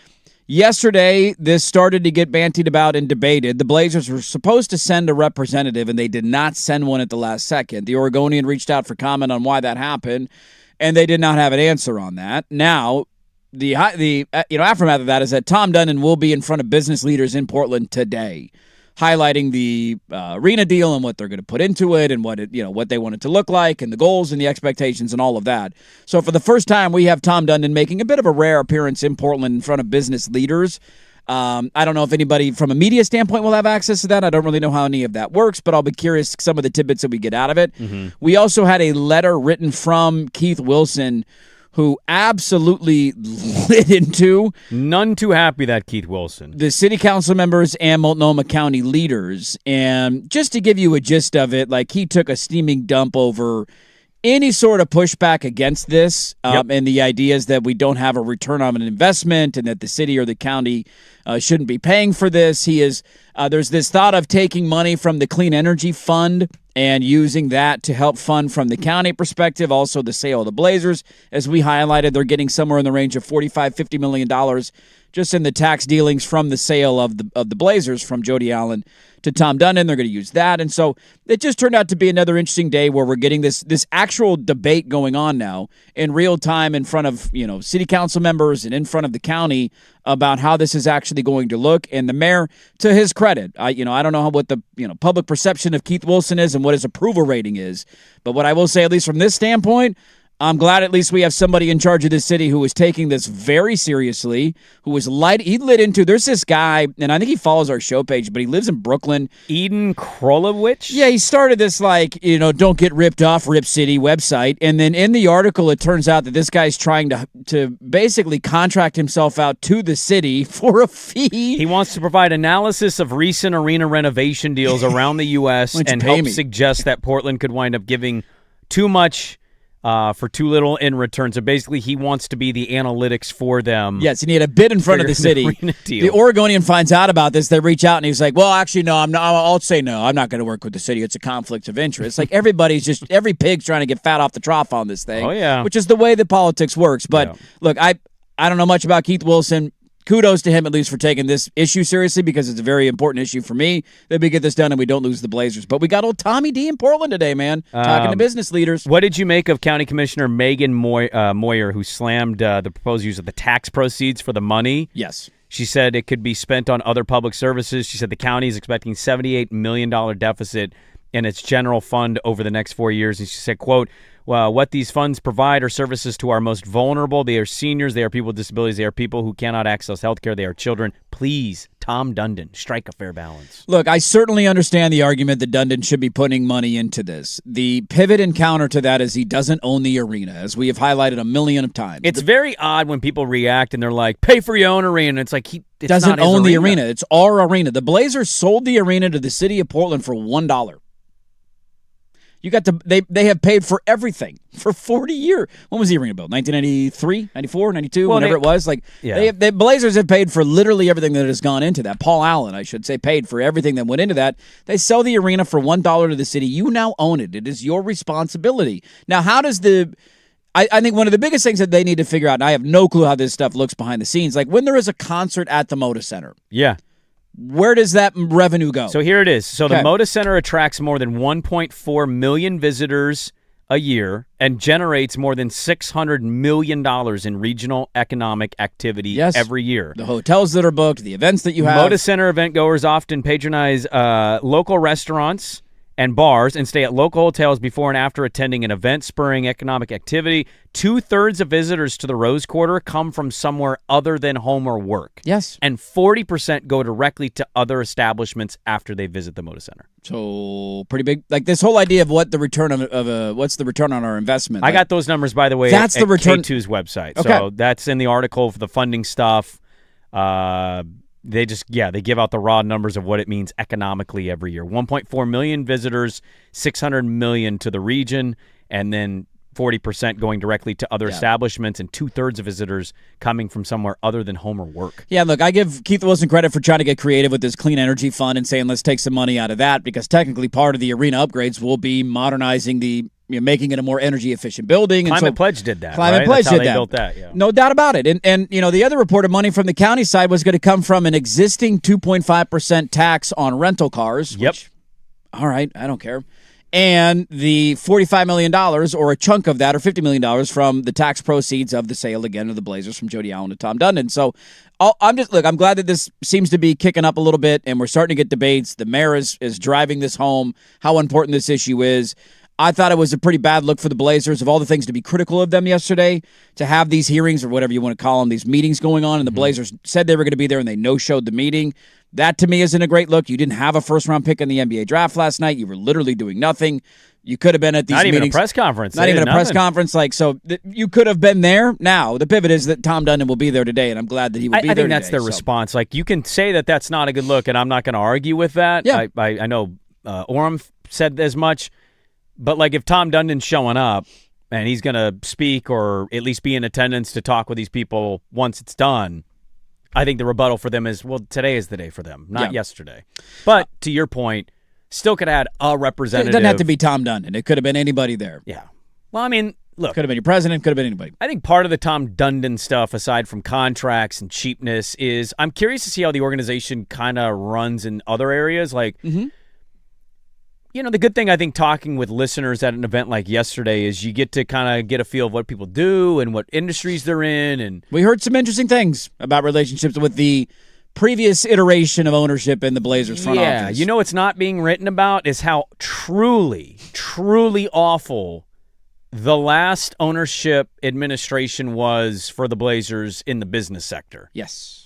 I mean, we heard from people that have literally, they're doing courtside tickets and big package deals. Spending hundreds of thousands of dollars with the organization. And it's like they didn't care about them at all. They didn't make any concerted effort to show. Were treated horribly. Their appreciation. They wouldn't reach out. They wouldn't accommodate. There's a lot of wild things to be hearing. And when you hear that, you're like, well, where is everybody writing about that with the Vulcans? Didn't see a lot of that written up, but if it was Tom Dundon, it'd be the front page of news. So if you had somebody come out and said he's treating us terrible from a business standpoint, I guarantee you that headline would light the world on fire in Portland. From certain media members. Absolutely. So, which is, this may continue to happen under Tom Dundon. And if we hear that, we'll continue to pass along, hey, what's going on with their business department? But we heard that. This isn't a Tom Dundon thing. This is a prior to Tom Dundon thing. Not great. And what did Tom Dundon lay off mostly in his layoffs? It was the business sector, because we're literally the worst business team in the association. So you hear stories like that, and it kind of matches up with what the results were showing, which wasn't very good. Shout out to Keith Wilson for saying if we don't take our role seriously, this whole thing could be imperiled, and also took direct shot at the council members and people who are criticizing this stuff publicly, saying, quote, good process means sitting down, figuring out the math, and keeping the public informed and empowered every step of the way, not duking it out in the media or on Instagram. Amen. To that, we'll see what Tom Dundon says in front of business leaders in Portland today, and if there's any move of the football forward. Let's get to some football nuggies as this story finally died, and then we'll get to the mail sack coming up top of the hour. Back after this, 105.1 FM The Fan.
Right when I thought I'm pivoting out of the NBA, let's talk some football. We got a max deal. We got another deal. We got breaking news. We do have NBA news, not Blazer news, but NBA news. Damn it. Do something, man. Do something. Anthony Davis. It was not Anthony Davis traded to Portland. It was Austin Reeves. Lakers? Signing a 4-year, $185 million deal with a player option for the final season to stay in Los Angeles. Oh, he's staying in the Lakers. He's staying with the Lakers. Oh, there were people worried he was going to bounce. Yeah, he seemed like to be some teams were sniffing around him a little bit, see what was available. Yep. What are our takeaways on Austin Reeves re-signing in L.A.? I mean, Good little player. Yeah, good little player when healthy. He did not have a good end to the playoff because he came back from that injury and didn't. He was seem hurt at the end right. of the regular season, right? And then tried to rush him back in for postseason time. Does he? I think he qualifies all-time. Doesn't look as good as he is player in NBA history. Without a doubt, him, Steve Nash, and John Stockton are the first three that stand out in my mind. You name white guys. I mean, yeah. Okay, can I rebuttal? Sure. Stockton absolutely fits under the umbrella of nobody recognized him in Barcelona. What was his height and weight? I think legitimately listed at 6'2", but I don't know if he actually is 6'2". I've never stood next to John Stockton. Neither have I. I think he's listed at 6'2". John Stockton is listed at 6'1". 6'1". 170 pounds. Okay, so let's call That's it. literally you. How tall are you? Okay. I feel kind of offended. Weirdly. You should not feel I offended. shouldn't feel He's an NBA player. That's John Stockton. I'm 6'1". You're 6'1"? In shoes. How much do you weigh? 177 and a half It's pounds. literally you. I am John Stockton. You are John Stockton. We learned that today. That's kind of crazy. At least I don't have the ability to say that any NBA player has the same height and weight as me. There ain't nobody out there that's 5'9" over 2 bills. This is why I feel weirdly offended. That's his listed size. That What is- do you think yeah. his real size is? He's probably a little bit smaller than that, to Maybe be honest with you. 5'11"? He could be 6 foot. I don't know. You might be taller than John Stockton. Okay, but Let me see Steve Nash height and Stockton weight. at least looked kind of ripped. Did he? Go look at his thighs. He had muscle definition. Austin he? Reeves has no muscle definition. Did he have thigh muscle I thought he had kind of definition? biceps thigh meat. Am I wrong here? I always view John Stockton as kind of underrated strong. I mean, yeah, I guess the short shorts do highlight a little Austin bit more Reeves of his. has no muscle definition. Late John Stockton certainly more. He started lifting, yeah. Certainly When he more came like there's from Gonzaga. veins Yes, popping that's out what of I'm saying. arms and stuff late. That's all I'm Early saying. John Stockton. Dude, he wore the thigh shorts. You don't wear Yeah. thigh shorts unless you got some decent leg muscle showing. Austin Reeves has no muscle definition. Yeah. Are you poo-pooing my Steve Nash comp? No, I can't poo-poo that much. Like if you saw Steve Nash, now Steve he's Nash listed is at, bigger in person. He's than- bigger, yeah. He's listed at He's Steph 6'3". Curry. He's like, you see him in person, you go, holy crap. 6'3", 180. He's So a it's massive head. a little bit bigger, but I feel like if you just saw a 6'3" white guy walking down without any muscle definition, you would never go to the thought of that's an NBA player. Probably not. Like in if the you grand didn't know, scheme if of you the didn't see the league. face, like if the face was cut off, you just saw body. Who is the NFL equivalent to this? Hunter Renfro. Well, Yeah, I'm not wrong. Lad McConkey. Lad. Hunter Renfro's like in and out of the NFL. Yeah. Austin Reeves is a all-star. He just got a max contract He just got a extension. max contract. Yeah. So I don't think it can be a Hunter Renfro. I think That's it has fair. to be a higher caliber A higher player. caliber player than that. That's a good question. I'll That's a have to good doodle on look. that That's one. good business for them. He's a good player. Multiple he teams did, yeah. wanted him. He's good with Luka. We know those numbers. Like, yeah, lock up Austin, fan favorite. All kind of makes sense. It makes sense. That deal just got handed down. And it will not affect their cap situation in the offseason any. They're still going to have some money, depending on what LeBron does, to go out and add to their roster around Luka. I still think he goes back. I tend to agree with I think you, he's too. signed. Look, it's good for both sides. If he takes less money, he proved at the end he can fit in with them. He'll understand it's their team. I'll I'm be the here third to kind guy, of facilitate. fourth guy, take over in a moment if I need to. Exactly. Lead the bench unit. And then the Lakers get to be on the other side of the LeBron retirement tour, which It's going to be a cash I cow. would love for our team to be on the retirement tour. Are you kidding me? LeBron James in a Blazer uniform on the retirement tour? Yes, sir. Dream scenario. Be pretty damn cool. Let me ask this question now as I finally pivot out of the NBA. By the way, Millsack coming up top of the hour. Has the story officially died, or are there more layers to it? Talking about my football team? Or No. Oh. No. Oh, the practice facility? Did you see that? They are looking at moving the practice facility Yeah, because they're they're quote-unquote exploring. running out of space. Like, yeah, sure, that's what it was. I was just there last August, Space is not an issue. They need more parking lots, Sprague. They need more parking lots. That's certainly fair to be saying, actually. The parking lot is not as Why big don't as you I just thought it would acknowledge, be. like, look, dude, our players keep bringing this up. They're driving a hard bargain that they want to move the facility, so we're going to move the facility, okay? Well, I don't know if there's any scientific data that that's why our guys are getting hurt. Well, I think they've actually done data and found no, but, like, you're not wrong. What are they going to do to other areas that are next to electrical substations? Lawsuits everywhere. Don't put the new practice facility next to a data center. Maybe you'll be all right. No, the story I'm asking about is Brendan Sorsby. Is the story dead? God. The NFL told him. You know what the NFL did to Brendan Sorsby yesterday? Yeah, and I loved people responding. I think it was, who is the USA Today writer? She's really controversial for people. Christine. Oh, I know who you're talking about. I'm blanking. I'll look it up in a minute. She basically responded because people were like, this is not legal. His lawyer came out and said, we will be filing a lawsuit. Okay, in 2023, they passed a thing where basically they can deem what is they appropriate. Can do whatever they want. And they're like, no, dude, no. You gambled on. Now, I'd have to go back and remember because there's been guys who have been connected to gambling things in college and then it came out during their NFL time or like. We've had NFL guys gamble. And what has happened to them from a suspension standpoint? Yeah, Jameson Williams, come on down. Like, yeah, you're not going to play. Yeah. So they're not going to let you get taken. They gave him a big old. Not in my house. They're not going to do a supplemental draft. Not today. Where does Brendan Sorsby play next year? He's homeless. I think he's going to Canadian Football League if they take him. Does he play Canadian football? I would understand diehard Canadian football fans, Mike Riley looking at you, if you didn't want him part of your league. Makes sense for them. If Vernon Adams came out and was like, I refuse to be in a league with a guy like that, I'd understand it. Is the USFL still going on? Is that still a league?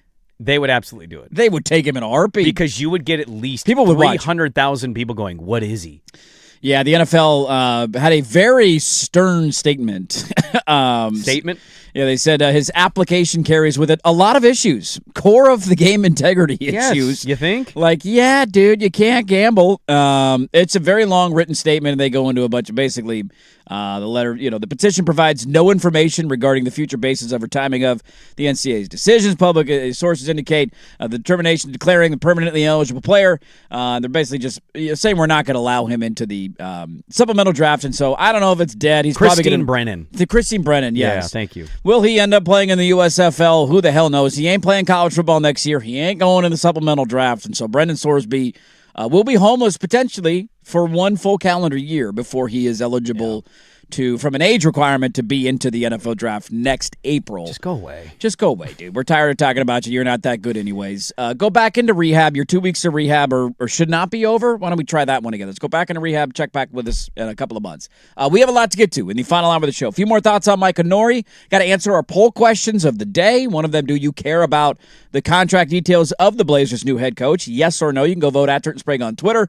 We will start, though, the final hour with the mail sack. Get your questions into the fan text line, 503-864-6326. You can throw them in on YouTube or Twitter as well. Yes, sir. It's a Sparta TRT mail sack kicking out the final hour next. 105.1 FM The Fan.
George McCoy and Warren Allen Sports Desk, a Sports Center update on the Fan Sports Network, 105.1 FM and 1080 AM.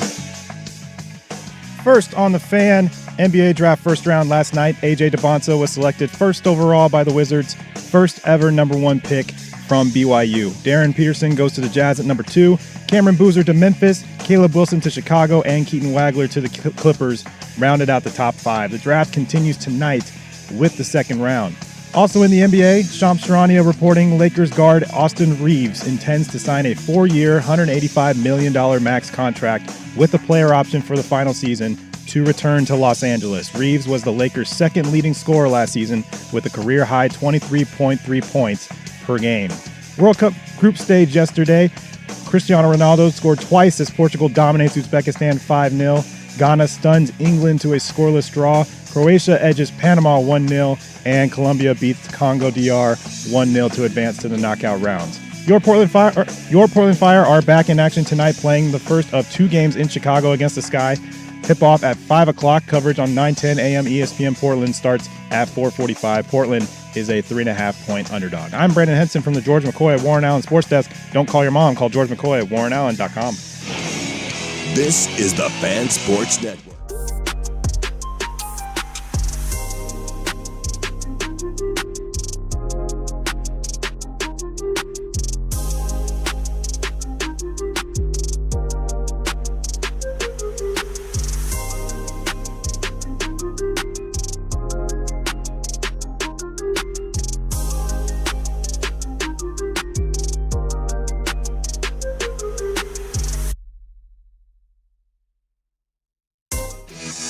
Hey, let's do this final hour. Dirt and Sprague here, Portland Sports Leader, 105.1 FM, The Fan, 1080 AM, the Odyssey app, live on YouTube. Good morning, everybody. Hope you're, what day is it? Wednesday? Wednesdays are off to a good When start. you're off Tuesday, Wednesday's a weird Wednesday. off, It's dude. not a normal hump day. Throws you off. We got 4th of July around the corner. Pets' heads are falling off. Sparta TRT, they were out at the Fan Golf Classic yesterday, hanging out for a brief period on the 6th hole and then kind of perusing around the course. And they sponsor the Mail Sack. Whether you're hitting the gym or just trying to survive the workday, don't just watch from the sidelines. Reclaim your edge and win at the second half of life at SpartaTRT.com. We had 2 massive bomb fireworks go off last night at like 9 p.m. It's already started. And they were like pretty sizable. Yeah. My daughter came and was like, Dad, what was that? I was like, those are just fireworks. Dude, I am dreading that. You just reminded me of that. We're going to have to go through that for a week before the 4th of July. It's a big birthday this year. Don't know if you've heard. Big little celebration. Dude, it's going to be crazy. I am going to scream into my pillow the first time one of those things goes off at 2 o'clock in the morning and my 2-year-old It happened wakes up. yesterday at 9 o'clock right by my house. I was like, I don't know what house lit them off, but 9 man, they were o'clock loud. I can at least handle. The middle of the night ones are the ones that I wish I had a shotgun and I could go chase somebody off a public On property. June 23rd? You can handle them at 9 p.m. on a June 23rd? That's fair. I mean, I'm already in bed. I actually might have been lights out, phone off before 9 p.m. last night. I was pretty Were tired. you? It was a long day yesterday. Dude, I was folding laundry at 10. Were you really? Oh, yeah. You know what Brandon did? I told him what cuts I wanted for the Open because we were off yesterday. Yeah. He goes, working on it. I said, text if you need anything. He didn't text again. You know when he texted me? The Open? 10:51 p.m. What are you, a psycho? What's the matter with you over there? And he doesn't drink coffee, but I No. joked, he's like, I'm going to get you a coffee, man. You need something. This is so late. Is that just because you were at the Fan Golf Classic too long yesterday? I just care too much about this show that I just want to get stuff done and My out of the problem way, is so I don't work have to too hard. Forget something when You I'm did up at just 5 drop one of a.m. those. My biggest strengths is my biggest weakness is my strengths. Was the line in the job interview. Well, kudos to you, dude. Hopefully you got an afternoon nap in the future. Although sometimes with kids, that's not always in the plans, as I well know. We'll see if we can power through the rest of the day. We do have a lot to get to in the final hour. A couple more thoughts on Mike Honori. We got to get to the poll question results, and all of that is ahead. But as I mentioned, Sparta TRT mail sack time. Let's see what we got today, ladies and gentlemen. Are we ready to answer? Yes. Mail sack. Mail sack. All righty, here we go. Mail sack. Would you rather be a Super Bowl champion with no other accolades in your career, or have a 7-year NFL career and it end in year 7 with an MVP but no Super Bowl? So this is a Barkley Robert Ory? Yeah, You haven't accomplished anything except you were a good player who won a Super Bowl versus Can I throw being another the best one at player? you? Can I throw another one at you? Now it's 2. It's a little bit different. Yeah. So it's not exactly apple. Would you rather be Eli Manning or Dan Marino? Whose career would you rather have? Because you could do like Robert. The problem is you're the MVP of the Super Bowl, so that's not a comp. This is a no accolades Super Bowl, right? So the's no Super Bowl fair. MVP. That's fair. Yeah. I'm just trying to think, like, would you rather have a good career but with personal accolades, or you play a big role in your team winning a Super Bowl? Maybe not Super Bowl MVP, but you get a ring out of the deal. But no MVPs. Would you rather be or Sam All-Pros. Darnold or Dan Marino? Yeah, that's a good. Was he the MVP though? No, it was running back. Walker. Yeah, Kenneth Walker. Why are we thinking about this? I mean, it's an easy answer. I think I'd rather be Sam Darnold. I want to win a championship. I want to win a championship. I'm in it to win it. You Yeah. can be Dan Marino. You can have the Hall of Fame. You can be celebrated forever for the cannon. You know who's got a cannon? Dan Marino had a cannon. I'll tell you about Dan Marino. I'd always rather be showing up and be like, that's a Super Bowl winner for our team. He's in the Ring of Honor because he did that once. That's all the Hall of Fame I need. I want to win a championship. I agree with you. I grew up in Park Rose. We never won anything. I would love to win. And if you're like, hey, Sprague, you're the 8th guy off the bench of an NBA champion team, you know what? I'll sign up to be Josh Hart all day. All day. Yeah. Give it to me. I'm with you.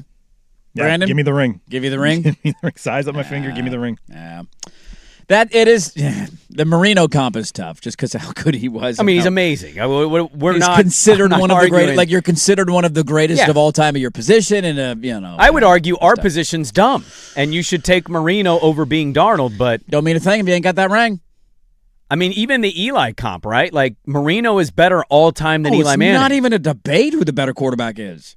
But he won 2 Super Bowls for the Giants. Get you 2 of these. And he was the MVP of both games. He beat an undefeated team. Mail sack question. I'm really curious about your guys' thoughts on this one. Could the 2000 Oregon State football team have vied for a national title had the playoffs existed then? You mean like been in the play? They would have been in the playoff. Yeah, they would have been. I think, like, how legitimate do you think their could they chances have were won to it? win the national See, championship? that's such a fun question because how many title winners in that Could have era been different, yeah. would have not existed, or they would Wait. have been able to get through the whole thing? Are you telling me it was easier to win a championship when you didn't actually have to play in the playoffs? Correctamundo. Or maybe Dikembe even in the Mutombo. era where you didn't have to play in a national championship game? Yeah. And you just got labeled a champion You at the got end of voted. the season? 8 people Okay, voted just you checking that. national champion. Yes, that is correct. Let me look up the final college football. Because I'm still of the opinion, despite losing at Washington, I'm still of the opinion I think they beat that Oklahoma team. Was that the year that Oklahoma won I the think title? that was the year Oklahoma won it. I'm going to try and pull this up. Yes. That was and like the Washington game, they didn't even play that well, and they just barely lost it. So, and I believe that Washington team was the Rose Bowl champs, correct? Right? Didn't Tuiasosopo Right. win They finished 3rd in the poll. That's right. So Oklahoma, Miami, Washington, then Oregon State. Then Oregon State, yeah, and I think that was the Tuiasosopo Drew Brees Rose Bowl, if I'm not mistaken. Yeah. Oklahoma. Yeah, I'm sorry. The way Wikipedia lists this was super confusing. Yeah, Wikipedia. They started with the preseason rankings, and I'm like, Oregon State's nowhere to be found here. Why were they not ranked in the and then it dawned on me those were the final rankings of the season. Yeah, Oklahoma won the title. They absolutely Yes. would have had a shot at winning the national Yes. title. That team was loaded. They had everything you needed. They had great weapons on the outside, By the underrated end of the offensive year, line. They Like, would have been top 4 in your odds at the. when was the Washington odds game makers. in the season? Do you remember? Was it early in the year or later in the year? It was more back end of the year, if I'm not I couldn't remember if they mistaken. dropped one earlier because they also he portaled guys in for in a non-portal era. He portaled guys in for a year who never went to class and were incredibly successful. About middle October 7th. So that's another one too. Like if you get that game a little bit later in the year, maybe you're gelling better. The way that they smoked Notre Dame in the it was Fiesta Bowl. It was their 5th game of the year. Yeah. Lost by a field goal. What was the national championship game again that year? It was Oklahoma over who?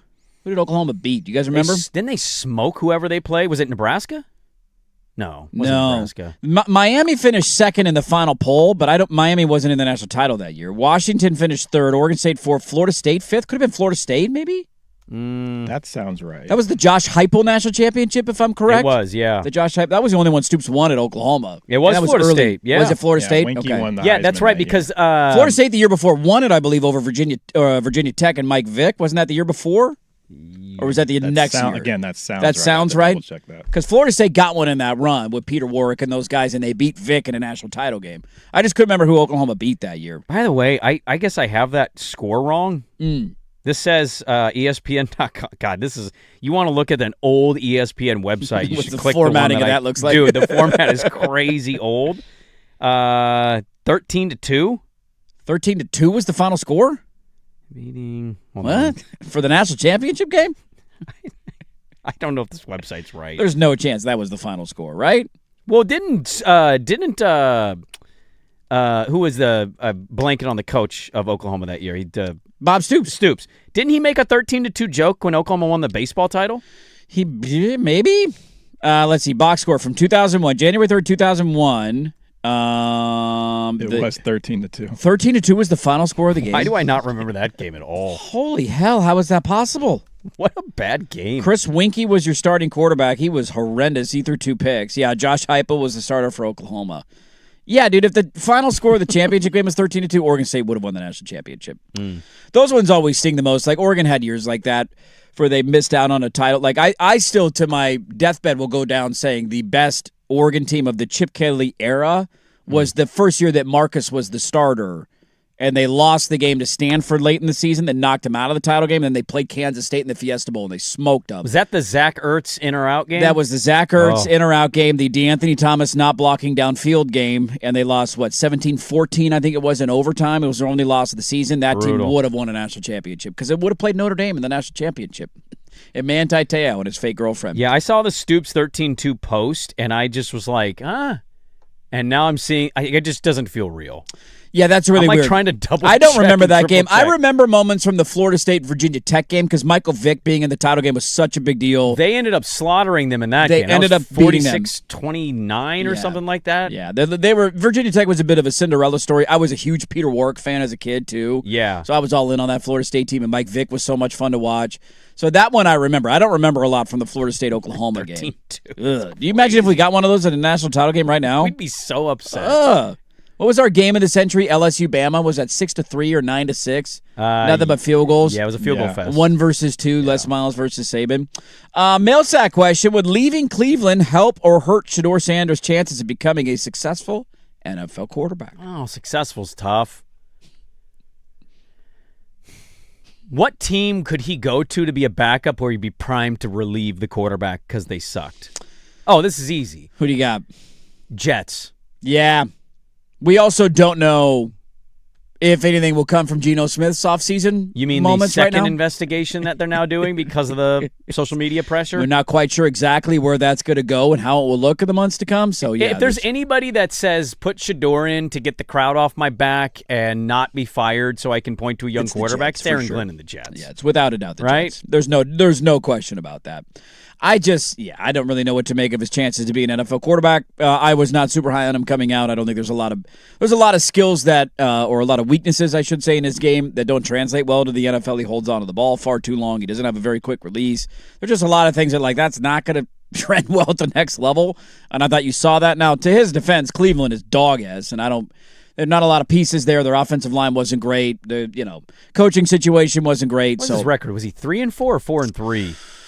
He ended up not as record and not that record. He won. I will still remember to this day you winning a springing line bet on his first start. Oh, did I? They went to Vegas and they beat the Raiders. And I remember being like, dude, you're gambling on the Browns? And they won the game 24-10. Yeah. He was, let's see, how many games it looked like he started? 1, 2, 3, 4, 5, 6, 7 games. Yeah. And they won 3 and 4. Yeah, 3 and 4. They beat Vegas. They got smoked by the 49ers. Yep. Lost to Tennessee. He was pretty good in that game. The Bears dominated him, and he threw 3 picks. It was terrible. Buffalo actually didn't. They fought around with Buffalo. He was bad in the game, but they hung around in that one. And then he beat Pittsburgh, throwing 2 picks and 180 yards. And then his last start was Cincinnati, 11 of 22, 111 yards is what he did in that game. By the way, he'd have to beat out Cade Klubnik on the depth chart of the Jets. That's right. I forgot Cade Klubnik went to the Jets. Yeah. Boy. What a fall. How the mighty have fallen. Let's continue on here with our male sack, Sparta TRT male sack. Female sack, Hey, bro, who Gerard Butler and Russell Crowe both love to sport dad bods in their offseason. Which of the two looks more odd or out of place with their dad bod, given the Gladiator and the other one played Leonidas? So who looks more out of place with their dad bod? Gerard Butler or Russell Crowe? Well, the hard thing is, like, I've seen the stories of how they kind of, like, digitally put abs on all the Spartans, even though those guys did get it ripped and they got, in shape, but, like, they really wanted the ab definition, so they, like, digitally heightened it. I think it has to be Gerard Butler. Something about being a Spartan speaks, in my mind, more to absolutely ripped, shredded versus Gladiator, gear thick, can understand. You're just not able to, like, really get in shape like that. You're just really good with a sword. You're very strong, but, like, I don't have strong muscle definition in it. Versus Spartan, traveling a lot, walking long distances, you're burning a lot of fat. You're not eating the greatest of meals. Right. So you're kind of naturally burning all the fat off, but you're super strong because you still carry the gear. I think it's Gerard Butler. I think that's the correct answer. I also don't know. Has Gerard Butler done any movies lately? Is he still like... He just did the Greenland one, right? Where the world ends in Greenland. Oh, and you got to, like, go to Greenland to survive kind of thing? Something like that. Okay. I don't know the plot, but I know the world's ending, and he's in it, and his dad, he's saving his son, and of course the ex-wife has to be involved, and he's going to save her because they actually still love each other, and I think that's the storyline. Yeah, I would say Russell Crowe's not as surprising because we've seen him get fat for roles. Like, he played Roger Ailes in the Fox News movie, and he had to get fat for that one. He can get kind of big, man. Sometimes you see him outside of the He had to screen. play Herman Goring in what was the name of the movie? The Nuremberg that just came out, which was a pretty good movie. He played Herman Goring, and he was super fat in that movie. So he's the kind of, like, method actor that will put on weight for the role. Yeah, Gerard Butler's always an action star. That's what I'm saying. Like, he's the president in the or I'm the bodyguard of the president. It's one of the two. Yeah, or Moonfall, or Greenland. Greenland 2, or Geostorm, or The Quake. There's always got to be some huge action sequences involved with Gerard Butler. Yeah. And so it's like, that guy can't be big. He has to be in shape to be able to jump off the cliff, grab the moving helicopter, still hold on in time to fly away from the world ending. Whereas I feel like a lot of Crow is, I'm the master and commander. Yes. I'm just sitting. Yes. I'm sitting. I agree with you. And I'm there. dictating. Let's see what else we got here as I scroll through and find some Millsack question. Do you think Portland fans will see the Bucks picks, or will the Kansas City Blazers be making those picks? Joking. Actual question. Would you trade Denny for Jaylen Brown? Yes. Yes. Could not say yes fast enough. Wouldn't think about it. Not even a hesitation. Good luck in Boston. I'm sure you'll do well. Downhill Denny. I will take Jaylen Brown. Keep attacking. Yeah. Millsack question. What's been the latest TV shows we are watching? We just started, we just finished the last season of Shrinking. Ooh, yeah. We kind of waited to binge on that one. I like doing that. Wait for a couple of seasons to come out, let it all build up. Bill Lawrence doesn't miss, man. And then we just started the Dan Levy Big Mistakes, where he's the pastor. Yeah. And there's there's an accidental, well, it's not accidental. His sister steals a necklace, and now they've been abducted. And now he's a pastor. The trailer looked good. It's interesting. Yeah. It's like an action kind of comedy drama series. Okay. We're only like a couple episodes in, but it's good. All right. Brandon, what are we watching? What's been on the tube lately? I'm also watching Shrinking. Okay. My wife started watching that, and I've been watching that with her. Really good. Really funny. So you're on season 1? I'm on season 2. We just got into season 2. Gotcha. Yeah, it's very, very, very funny. So I was a big fan of How I Met Your Mother. So yep, big Jason Segel fan. It's a very awkward scene if you're a Him Yim fan in season 3 between two actors. You're like, no, this doesn't look right. I never watched Him Yim. You didn't watch Him Yim? I was not a Him Yim guy. Terrible ending to a show. Not anti-Him Yim? One of the worst endings to a television show I've ever seen. Really? Yeah. The finale's up there with the you all-time could have just bads. done the obvious thing, and still we would have been happy and cool with it, but you didn't. Does Brandon agree? Yeah. Yeah. Yeah, I'm not Let me talk to you for 20 years just to ask if I can date your aunt? That's what you should have called the show. Let me give you 20 years of history, kids. I'm going to date your aunt. All right, I'll see you later. Yeah. Just call the show that. It was How I Met Your Mother. Very Let me tell you how I met the woman who's just sudden going to ending. die, and I'm going to date your aunt. I That's know. what the show ended up being. That's pretty bad. I was just upset. It's just the one blip of that whole series. Other than how they finished it, it's still a great series. Now, can I ask you a Mormon-based question? Ooh, okay. Okay, BYU's having a moment. Yes, they DeBonsa, are. number 1 pick. Yes, they are. You're wearing the hat. Do you watch The Secret Lives of Mormon Wives? Hell no. Okay. Hell no. No interest at all. I'm out. Okay, just wanted to ask. I'm out. Curious. I'm not doing it. What happened to that Frankie gal? Is she still in She's trouble? still in? No, I think she's still in. Didn't she beat the guy? Wasn't there I videos of her think there beating was the guy? I think there was a Or both, backstory? both sides thing there. Dropped her from the Bachelorette. She was going to be the Bachelorette. Yeah, they did. Yeah. They did. I just got done rewatching Ted Lasso. I've wrapped that up over the weekend. That one's coming out in August. That's coming up this Part of summer. it was Yep. getting ready for the new season. Part of Yeah. it was I just needed to smile. I wanted to feel something, guys. You know what makes me feel something? Ted Lasso. You know His who likes Ted emotional Lasso? speeches. Mike Honori. Yes, he does. We have a cut on that. He's Ted Lasso. That's why. Yeah. So I just got done with that. I think I'm going to probably dive back into. I'm really bad with TV shows. Me too. There's a lot of them. There's a lot of them I want to watch, and then even shows that I like. I don't keep up with seasons when they come out. The Bear is this way for me. Oh, it's I've seen the coming out first 2 seasons of tomorrow. The Bear. It comes out tomorrow. I've never seen the 3rd season. I just never. And then I saw that the new season's coming, so I think I'm going to redo The Bear Did and then you go all the watch way through. the Gary episode they sent out? I did not. It's I just never as- saw season 3. Oh, okay. Well, they just did a standalone release 1 episode. Okay, Of the 2 characters making a trip to Gary, Indiana, got it. before his brother Right. goes away from the show. Interesting. And gives you a little more of a backstory relationship situation I love the idea of throwing out a one-off episode with characters you're with interested in. in between seasons. Yeah, I Like that just too. here's a little little tease for you. My wife is also watching a murder mystery show with Ron Weasley. And Ron Weasley. I can't take him seriously. You can't unsee Ron Weasley. She says he's actually really good in it. But every time I look up, I just like, Harry! Where's And I'm your like- wand, Ron? yeah, like, Expelliarmus! Like, I just can't. Hermione! Isn't it funny how some people can overcome that and other people just can't? Yeah. You know who's good at overcoming that is John Krasinski. Great at I've it. seen enough of his Yes. stuff now after The Office that I no longer just see him as Jim. Steve Carell's that way too. Steve Carell overcame it. Is John Krasinski, is he Jim still to you, or is he I've seen his new show. What's the action show? Jack Ryan. Jack Ryan? Some people Yeah. think he's Jack Ryan more than he's Jim from The Office, and I can't do that. If I see any other character from The Office, though, you only see them in Office Light. Like all the AT&T commercials lately? Yes, if you see, you just like that's right. Like, or if you see Oscar or Kevin or any of Stanley. Does our guy Craig Robinson suffer from that? I think 'Cause to a he's certain extent. participating in it. I think to a certain extent, yeah, because he became such a big Daryl. part of that show. Well, and then you got the Mindy Kaling, BJ Novak thing, which if Right. you don't know that, they're Ryan and Kelly, and literally that romance is their real life, and it's odd. I did not know that. She has a father of 2 children, but doesn't say who it is, and he's always watching the kids.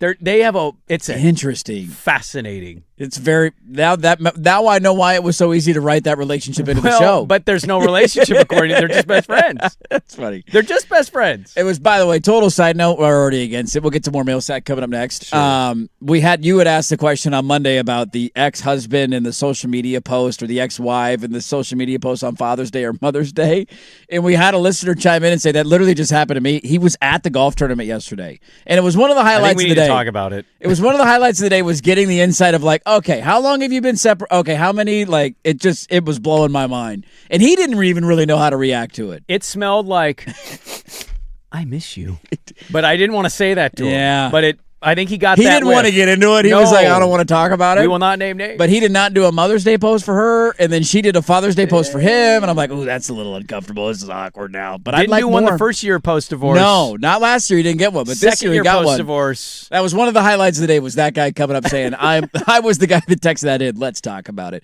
More mail sack next. 105.1 FM, The Fan.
All right, time for a update.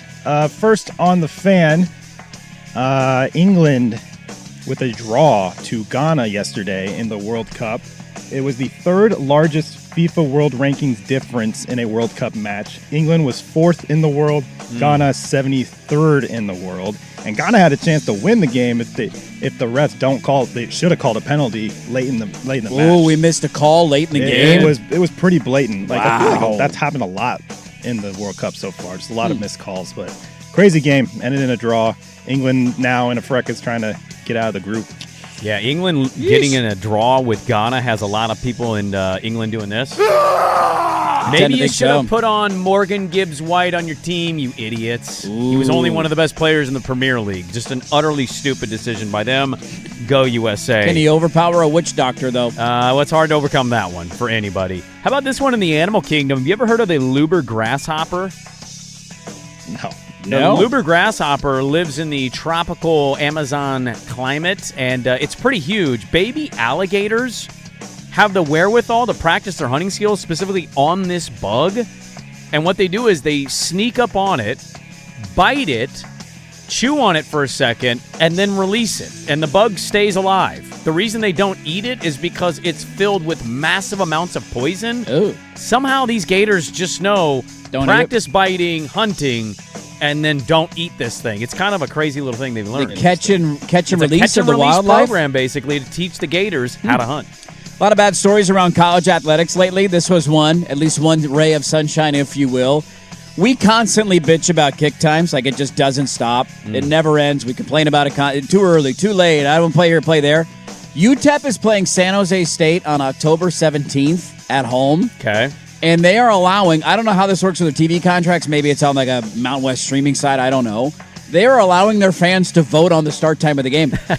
So you can go to their like UTEP football website or whatever, great. 1 p.m., 2 p.m., 4 p.m., or 7 p.m. Mountain Time. You can go vote on the kick time. UTEP versus San Jose State. Nice. That's the update from the George McCoy at Warren Allen Sports Desk. Don't call your mom. Call George McCoy at warrenallen.com. This is the Fan Sports Network.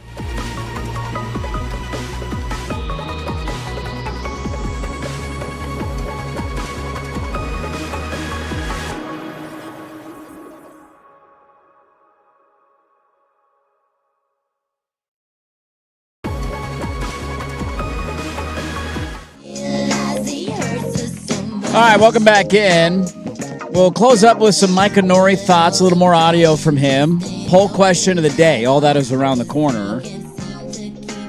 But we're in the midst of a Sparta TRT. Mail sack. Mail sack. By the way, Swag being in the YouTube chat while on vacation at 6 a.m.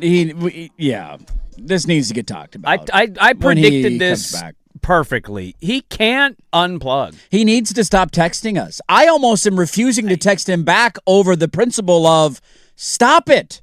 You're on an Italian vacation right now. I know. Why are you texting me thoughts on the Blazers head coaching hire? It doesn't matter to you. You're in Italy for 2 weeks, 3 weeks. To be fair, he did send us a photo next to the statue. Those ones are fine. Like, hey, here I am. But he did ask, how's the golf tournament? Yeah. Why are you thinking about that? Swag? You're not here. You're in Venice right now. It's golfing. It's the same as last year. There's golfing. What are we doing? Swag, if you're listening, I got a shot glass for you for yesterday, so you're welcome. He sent us a photo. And Yes. I kind of view this. We give him a lot of grief about his age. We're more brothers than we would be the father-son thing. I'm going to say it. You're being quite a dad here. You are. The photo of you and the wife at dinner from afar, Hey, kids, we're doing great. yeah, like, update, still here. I just, Like, man. you don't need to. I understand it. You're having a good time. You send me to Italy for 3 weeks. You ain't hearing a peep out of me, man. I wouldn't even text you. No. God, no. In fact, when you go on vacation, I just text Swag directly. Yes, that's usually how we do it. If you're out, I text Swag individually. Yes. If I'm out, you text. Like, we try and not cram stuff into the group feed. If somebody's on vacation for a week, like, you don't care what guests we're booking tomorrow. I'm in Hawaii right now. Why do I care who you book for a Thursday show? Yeah. So, Swigard, if you're still listening, for the love of God, turn the show off. Go live your life. Go drink a cocktail or something, man. What are we doing here? Millsack question. Somebody puts a gun to your head. Oh, damn. It's always a good start. And says you have to run 1 mile in under a certain amount of time or you die. What is the least amount of time that you could give, or you would at least attempt it rather than just accepting your fate and dying covered in sweat? I mean, the least amount of time that I would feel confident that I could actually survive. Well, How think aggressive? I mean, can I just say 15 minutes? that's a walking pace. I mean, that's my whole point. I think it How low has am I to have be to go here? enough time for you to say you think you can do it with 80% certainty, but a 20% window of it could be over. And actually having to push myself? Yes. What's the number? Could you run a 7-minute mile? God, no. God, no. Look at me. Do I look? I have tiny legs and I'm fat. No. Don't pull that. Actually, do pull that. That's a good drop. No. 9. 9 is probably the most aggressive. I'd like to think 8 in the back of my mind, in my machismo mind, but I also know myself, and I'm not going to go there. I'll give you 9 minutes. Anybody who doesn't run, who acts like that's not happening. It's not happening. 4 laps sprinting around the track. Yeah, if you have no elevation, that's different than like, what if I gave you any elevation? If you gave me a downhill one, maybe I could push 8 minutes if it's downhill the entire time. But if there's any elevation changes, no. 9 is the lowest I'll go. If I want to survive, 9 is the lowest I'll go. So all I'm running right now is elevation runs because Hood to Coast. You got Hood to Coast coming up. If you gave me a flat course right now and the whole gun to your head scenario. Would you want a straight line or a track? What would be easier? Like if you could get a mile in a straight line because of the I wouldn't want to turn it all with my knee. Right. My knee already has pain. I'm going to suffer from this in years, but yeah. I think if I absolutely pressed myself, I could get to 6:30. Yeah. That's not surprising. Maybe 6:20, maybe, but I'm not going to. No. I the least or the whatever the fastest 6:30, and I'm in that 80-20 zone of like, do I really want to sprint? Could I do this? Am I going to die? You know, like Crawford just ran the LA Marathon, our former coworker. He just ran the LA Marathon at a 5:24 pace. That's insane. That Think is about absolutely insane. And his fastest mile times were in the 16 to 19 range. I could sprint, and I wouldn't be able to run a mile. If I had to run full speed, like around the track, I couldn't do it 4 times. Like as fast as I could go. Oh, you'd for sure trail off. You would trail off. After the first lap, you'd be like, yeah, there would be a stop somewhere on the second or third lap of like, you're running that speed, you've trained like, I'm you've out. done some high-end efficient 5 minutes training. is insane. I just think like running is not the hardest thing in the world, but I also think if you don't run, I think the grand scheme of this, like I don't know if I actually could do 6:30. I'm trying to give you a number though in the 80-20 What's your range. usual split time for hood to coast? I know that's different because it's so much elevation. Yeah, the hood to coast thing is different. And you also run, how many miles over 2 days? Last year, my average time for all 3 legs was 7:40. I think I have to go back and look. 6:30 seems conceivable though. But it like was if you're like just that- doing 1 mile and there's no elevation change. It's a complete flat run. I'm Right. pretty confident that I could do that. But if you don't run, if you say 7 or sub 7, you're just out of your mind. There's no chance. Not a chance. I'd love to have that level of confidence, but I know there ain't a world that exists and I'm running a sub 7 minute mile right now. Now, the idea of the adrenaline gun to your head scenario, like there's actually a guy standing there watching you. You could be chasing me with a tiger. And I give you pre-workout, so you got bubble guts and a gun. Now you're running out of your skin. You're itching. You're seeing the guy on every lap. He's like, ha, ha, ha, ha. through 2 laps And now and be you're like, dude, oh, dude, we're not stopping. just take a shot, man. It's over. I ain't going to make it. Brandon, what's your number? I feel like I would end up in the 8 to 9 minute range. Are you a runner at all? Heck no. No. Again. No. No. Hell no. This is why I play golf. I don't This is run. why I golf. That's a real sport. Now we're talking, baby. I ain't here to exercise. I will walk with my bag on my back, then run.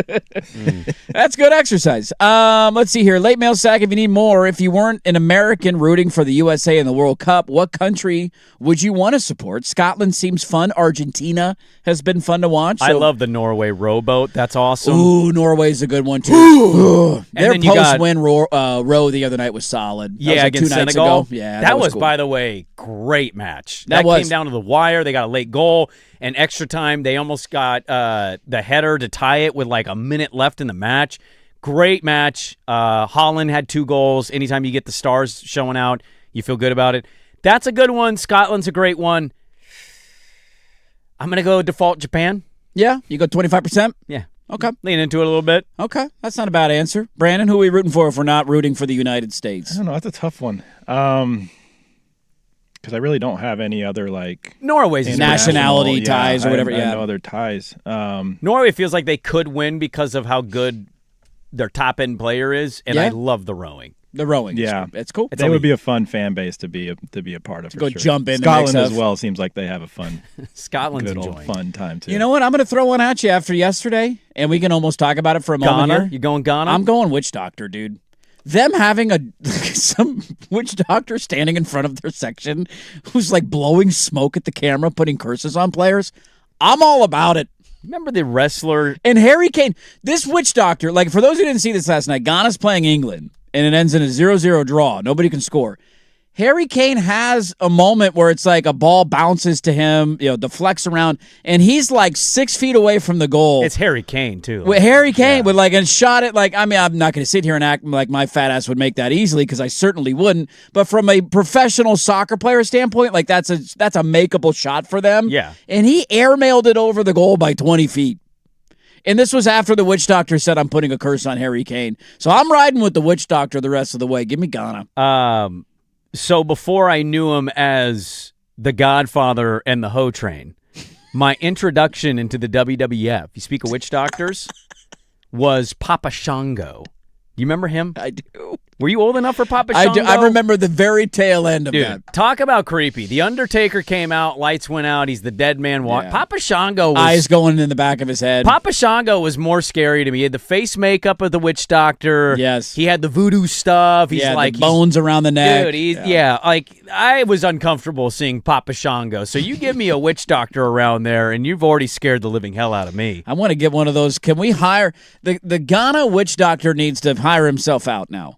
If this is going to work for them in the World Cup and Harry Kane and they get Can a you draw. do an OnlyFans with a witch doctor? Can we get can I call him and get him into Eugene for a big game? Like the Ohio State-Oregon game? Actually, no, save it for a game like in the playoffs, semifinal game. The rematch against the team you already beat? In a rematch against the team we lost to or beat in the regular season. Can I get the Ghana witch doctor for the rematch game? I think that'd be pretty cool if you could. I think we need to do this. And special guest today, welcome to Autzen Stadium, the witch doctor of Ghana. I forgot to bring this up. You know how Lanning's doing his cameos? Yeah. For charity? I actually had Oregon stuff on the show sheet. Oh, did you today? I'll get to it tomorrow. Okay, yeah. We don't have a show yesterday. Kind of gets sidetracked a little bit.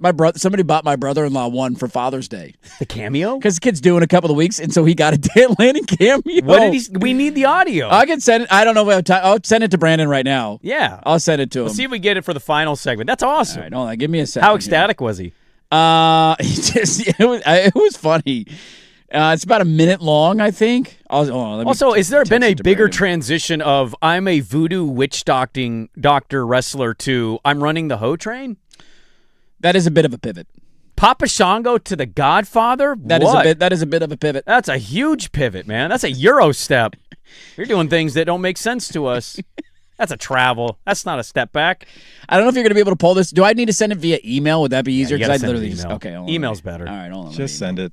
I just texted it to you. How much did it cost, if you don't mind me asking? I don't know that. Can you text and ask him? Yeah, I don't even know who bought it for him. We were crazy busy on Father's Day, so I kind of forgot to ask him some follow-ups on this one. Yeah. But it was funny. He sent it. So I'll see if I can get that for the final segment. There is your Sparta TRT mail sack. Oh, my God. It's a selfie video. Yeah, that's what he does. He just films it with his cell phone. It's hilarious. I hate seeing myself on camera. I know. That angle, too, is horrible. Is anybody happy with the angle of them filming themselves with their phone? What's the angle you're most happy recording yourself with? You got to go down. Oh, you like the down? I like the down. I have random under neck hair. I can't grow facial hair, but I have like 9 hairs that grow under my chin. It's so awkward. I don't know. Nobody tells you when you get older that all of a sudden you're just going to start looking in the mirror and there's going to be hair sticking out of your ear. Every time I look in the mirror and I'm like, I feel like there's new ear hair growing every day. Got a random ear hair, and then I got a random forehead hair that just grows super long. Why is that growing there? Be a unicorn, man. Rob was telling me about his arthritis yesterday. Let me give you something about old. Rheumatoid arthritis. I was like, oh, okay. We got that to look forward to. Sparta TRT brings you the mail sack, whether you're hitting the gym or just trying to survive the workday. Don't just watch in the sidelines. Reclaim your edge and win at the second half of life. SpartaTRT.com. Usually do it on Tuesdays. This week for a Wednesday because we don't have a show yesterday. Final thoughts on Mike Honori, maybe the cameo video from Dan Lanning, and poll questions. Wrapping up the show on a Wednesday next 105.1 FM The Fan.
opportunities that sometimes hard to come by. They knock once and they leave. Like leaves in the. All right, welcome back in. Final one for us on a Wednesday.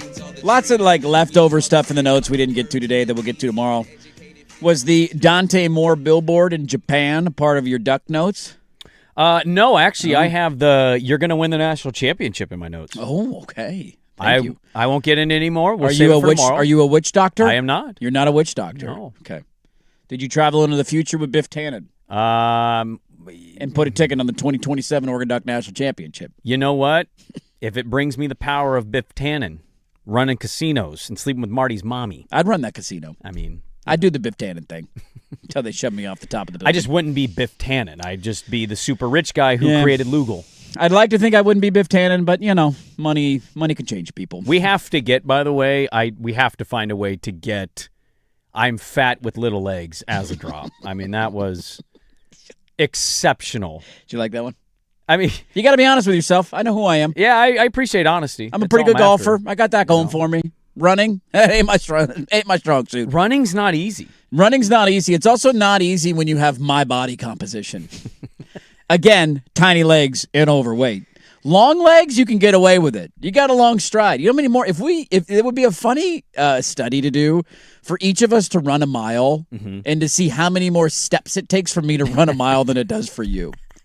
Just do start your step counter and go. That's run why a mile. my wife hates running with me. Yeah, she's small. She's got tiny legs. Yeah, her tiny legs. Do you realize how much hard? It's like when you see a small dog walking and the humans pulling them along. It's a corgi, dude. Those legs are 2 inches. It's walking like an ant.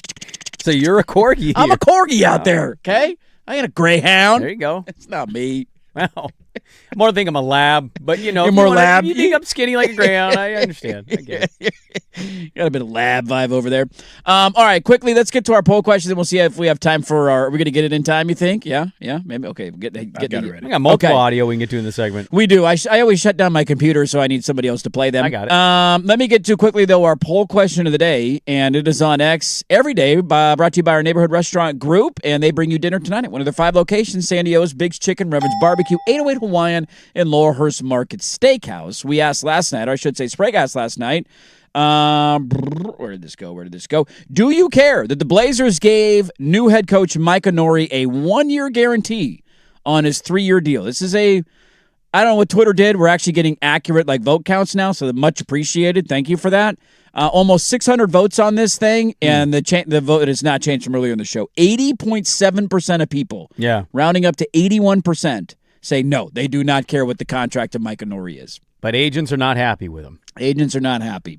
Does Mike Onori strike you as a bad dad joke guy? 100%. Yes. Why would anybody vote no on that? Yeah. 77.6% of people are voting yes. We have one more bit of Mike Onori audio, I believe. This is him. He was asked about all his quips. His his comps to how bad his team is playing, and he was interviewed about it. Here is Mike Onori on that. I always laugh when I would watch interviews with assistant coaches, and I feel bad because you kind of get the same question. That's where it kind of came, just in the 30, 45 seconds. I thought 2 things. One, tell viewers the truth.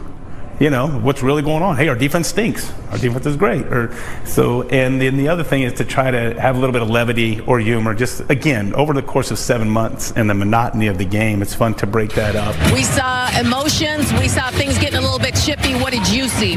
Well, I think like you said it, just because there's glass on the highway doesn't mean there's been a wreck. And what I mean by that is it's a 1-point game. Cat and Ant combined for 7 points on 1 of 7 shooting. Have you seen Ted Lasso? I have. I've binge watched Ted Lasso. I haven't seen the last one, and the interviews and that type of thing, it always used to start with a word.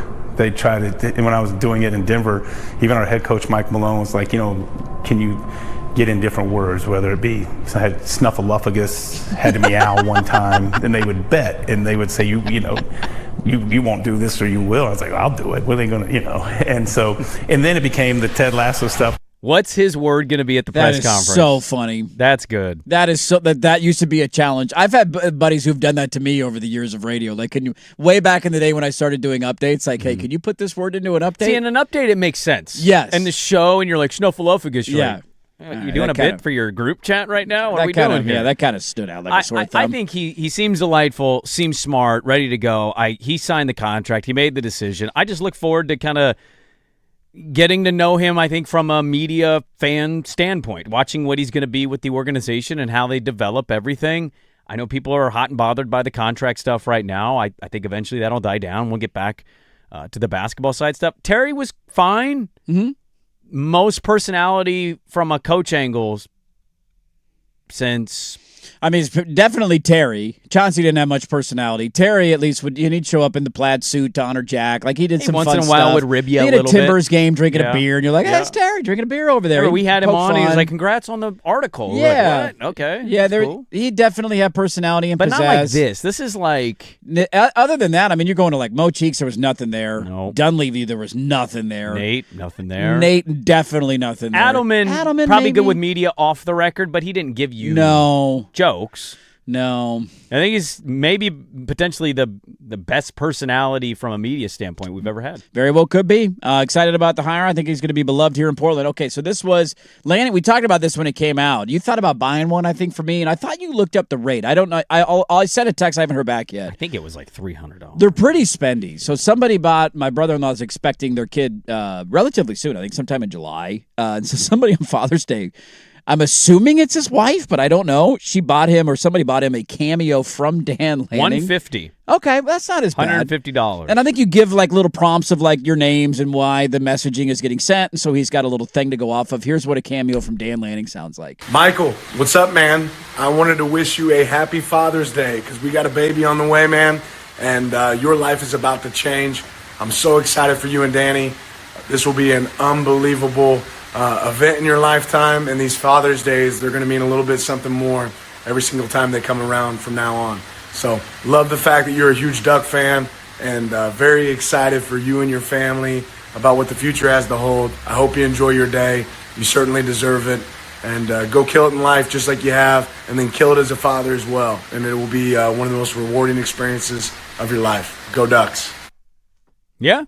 Easy, to the point. Easy money for him. Worth $150. Does he keep the money, or does it get donated to something? It's all going to charity. It's all going to cancer research. That's why he did it. It was all about raising. I don't think he's hurting for money with his contract. I just was curious because it's $150, so he's raising. I think it was his money. thing for his wife, obviously surviving cancer, and he was looking for a way to have a fun way to connect with fans and, raise some money for a cause. So that's, if you want a cameo from Dan Lanning, that's what they sound like. He's got 70 reviews, 5 stars. All good 5 stars for Dan Lanning? 5 stars, yeah. All right. It'd be funny to have 1 star and be like, what did he do this? It's been funny to see I'm other a Husky fan bases this wasn't funny. Try to get him to say things. Like Husky fans and USC fans will like buy these cameos and trying to get him to say "Go Trojans" at the end of it. He obviously won't do it. So there you go. Good little show. If you missed it, we went to Minnesota to talk about Micah Nori, 1051thefan.com. Podcast will be up. You can scroll back on YouTube as well. A great day back after a day at the Fan Golf Classic. It was a blast. Tons to get to on the show today. If you missed it, go check the podcast, 1051thefan.com. We will talk to you tomorrow at 6 a.m. The Firm of Harrison Meringue is next. You're listening to 1051 FM The Fan.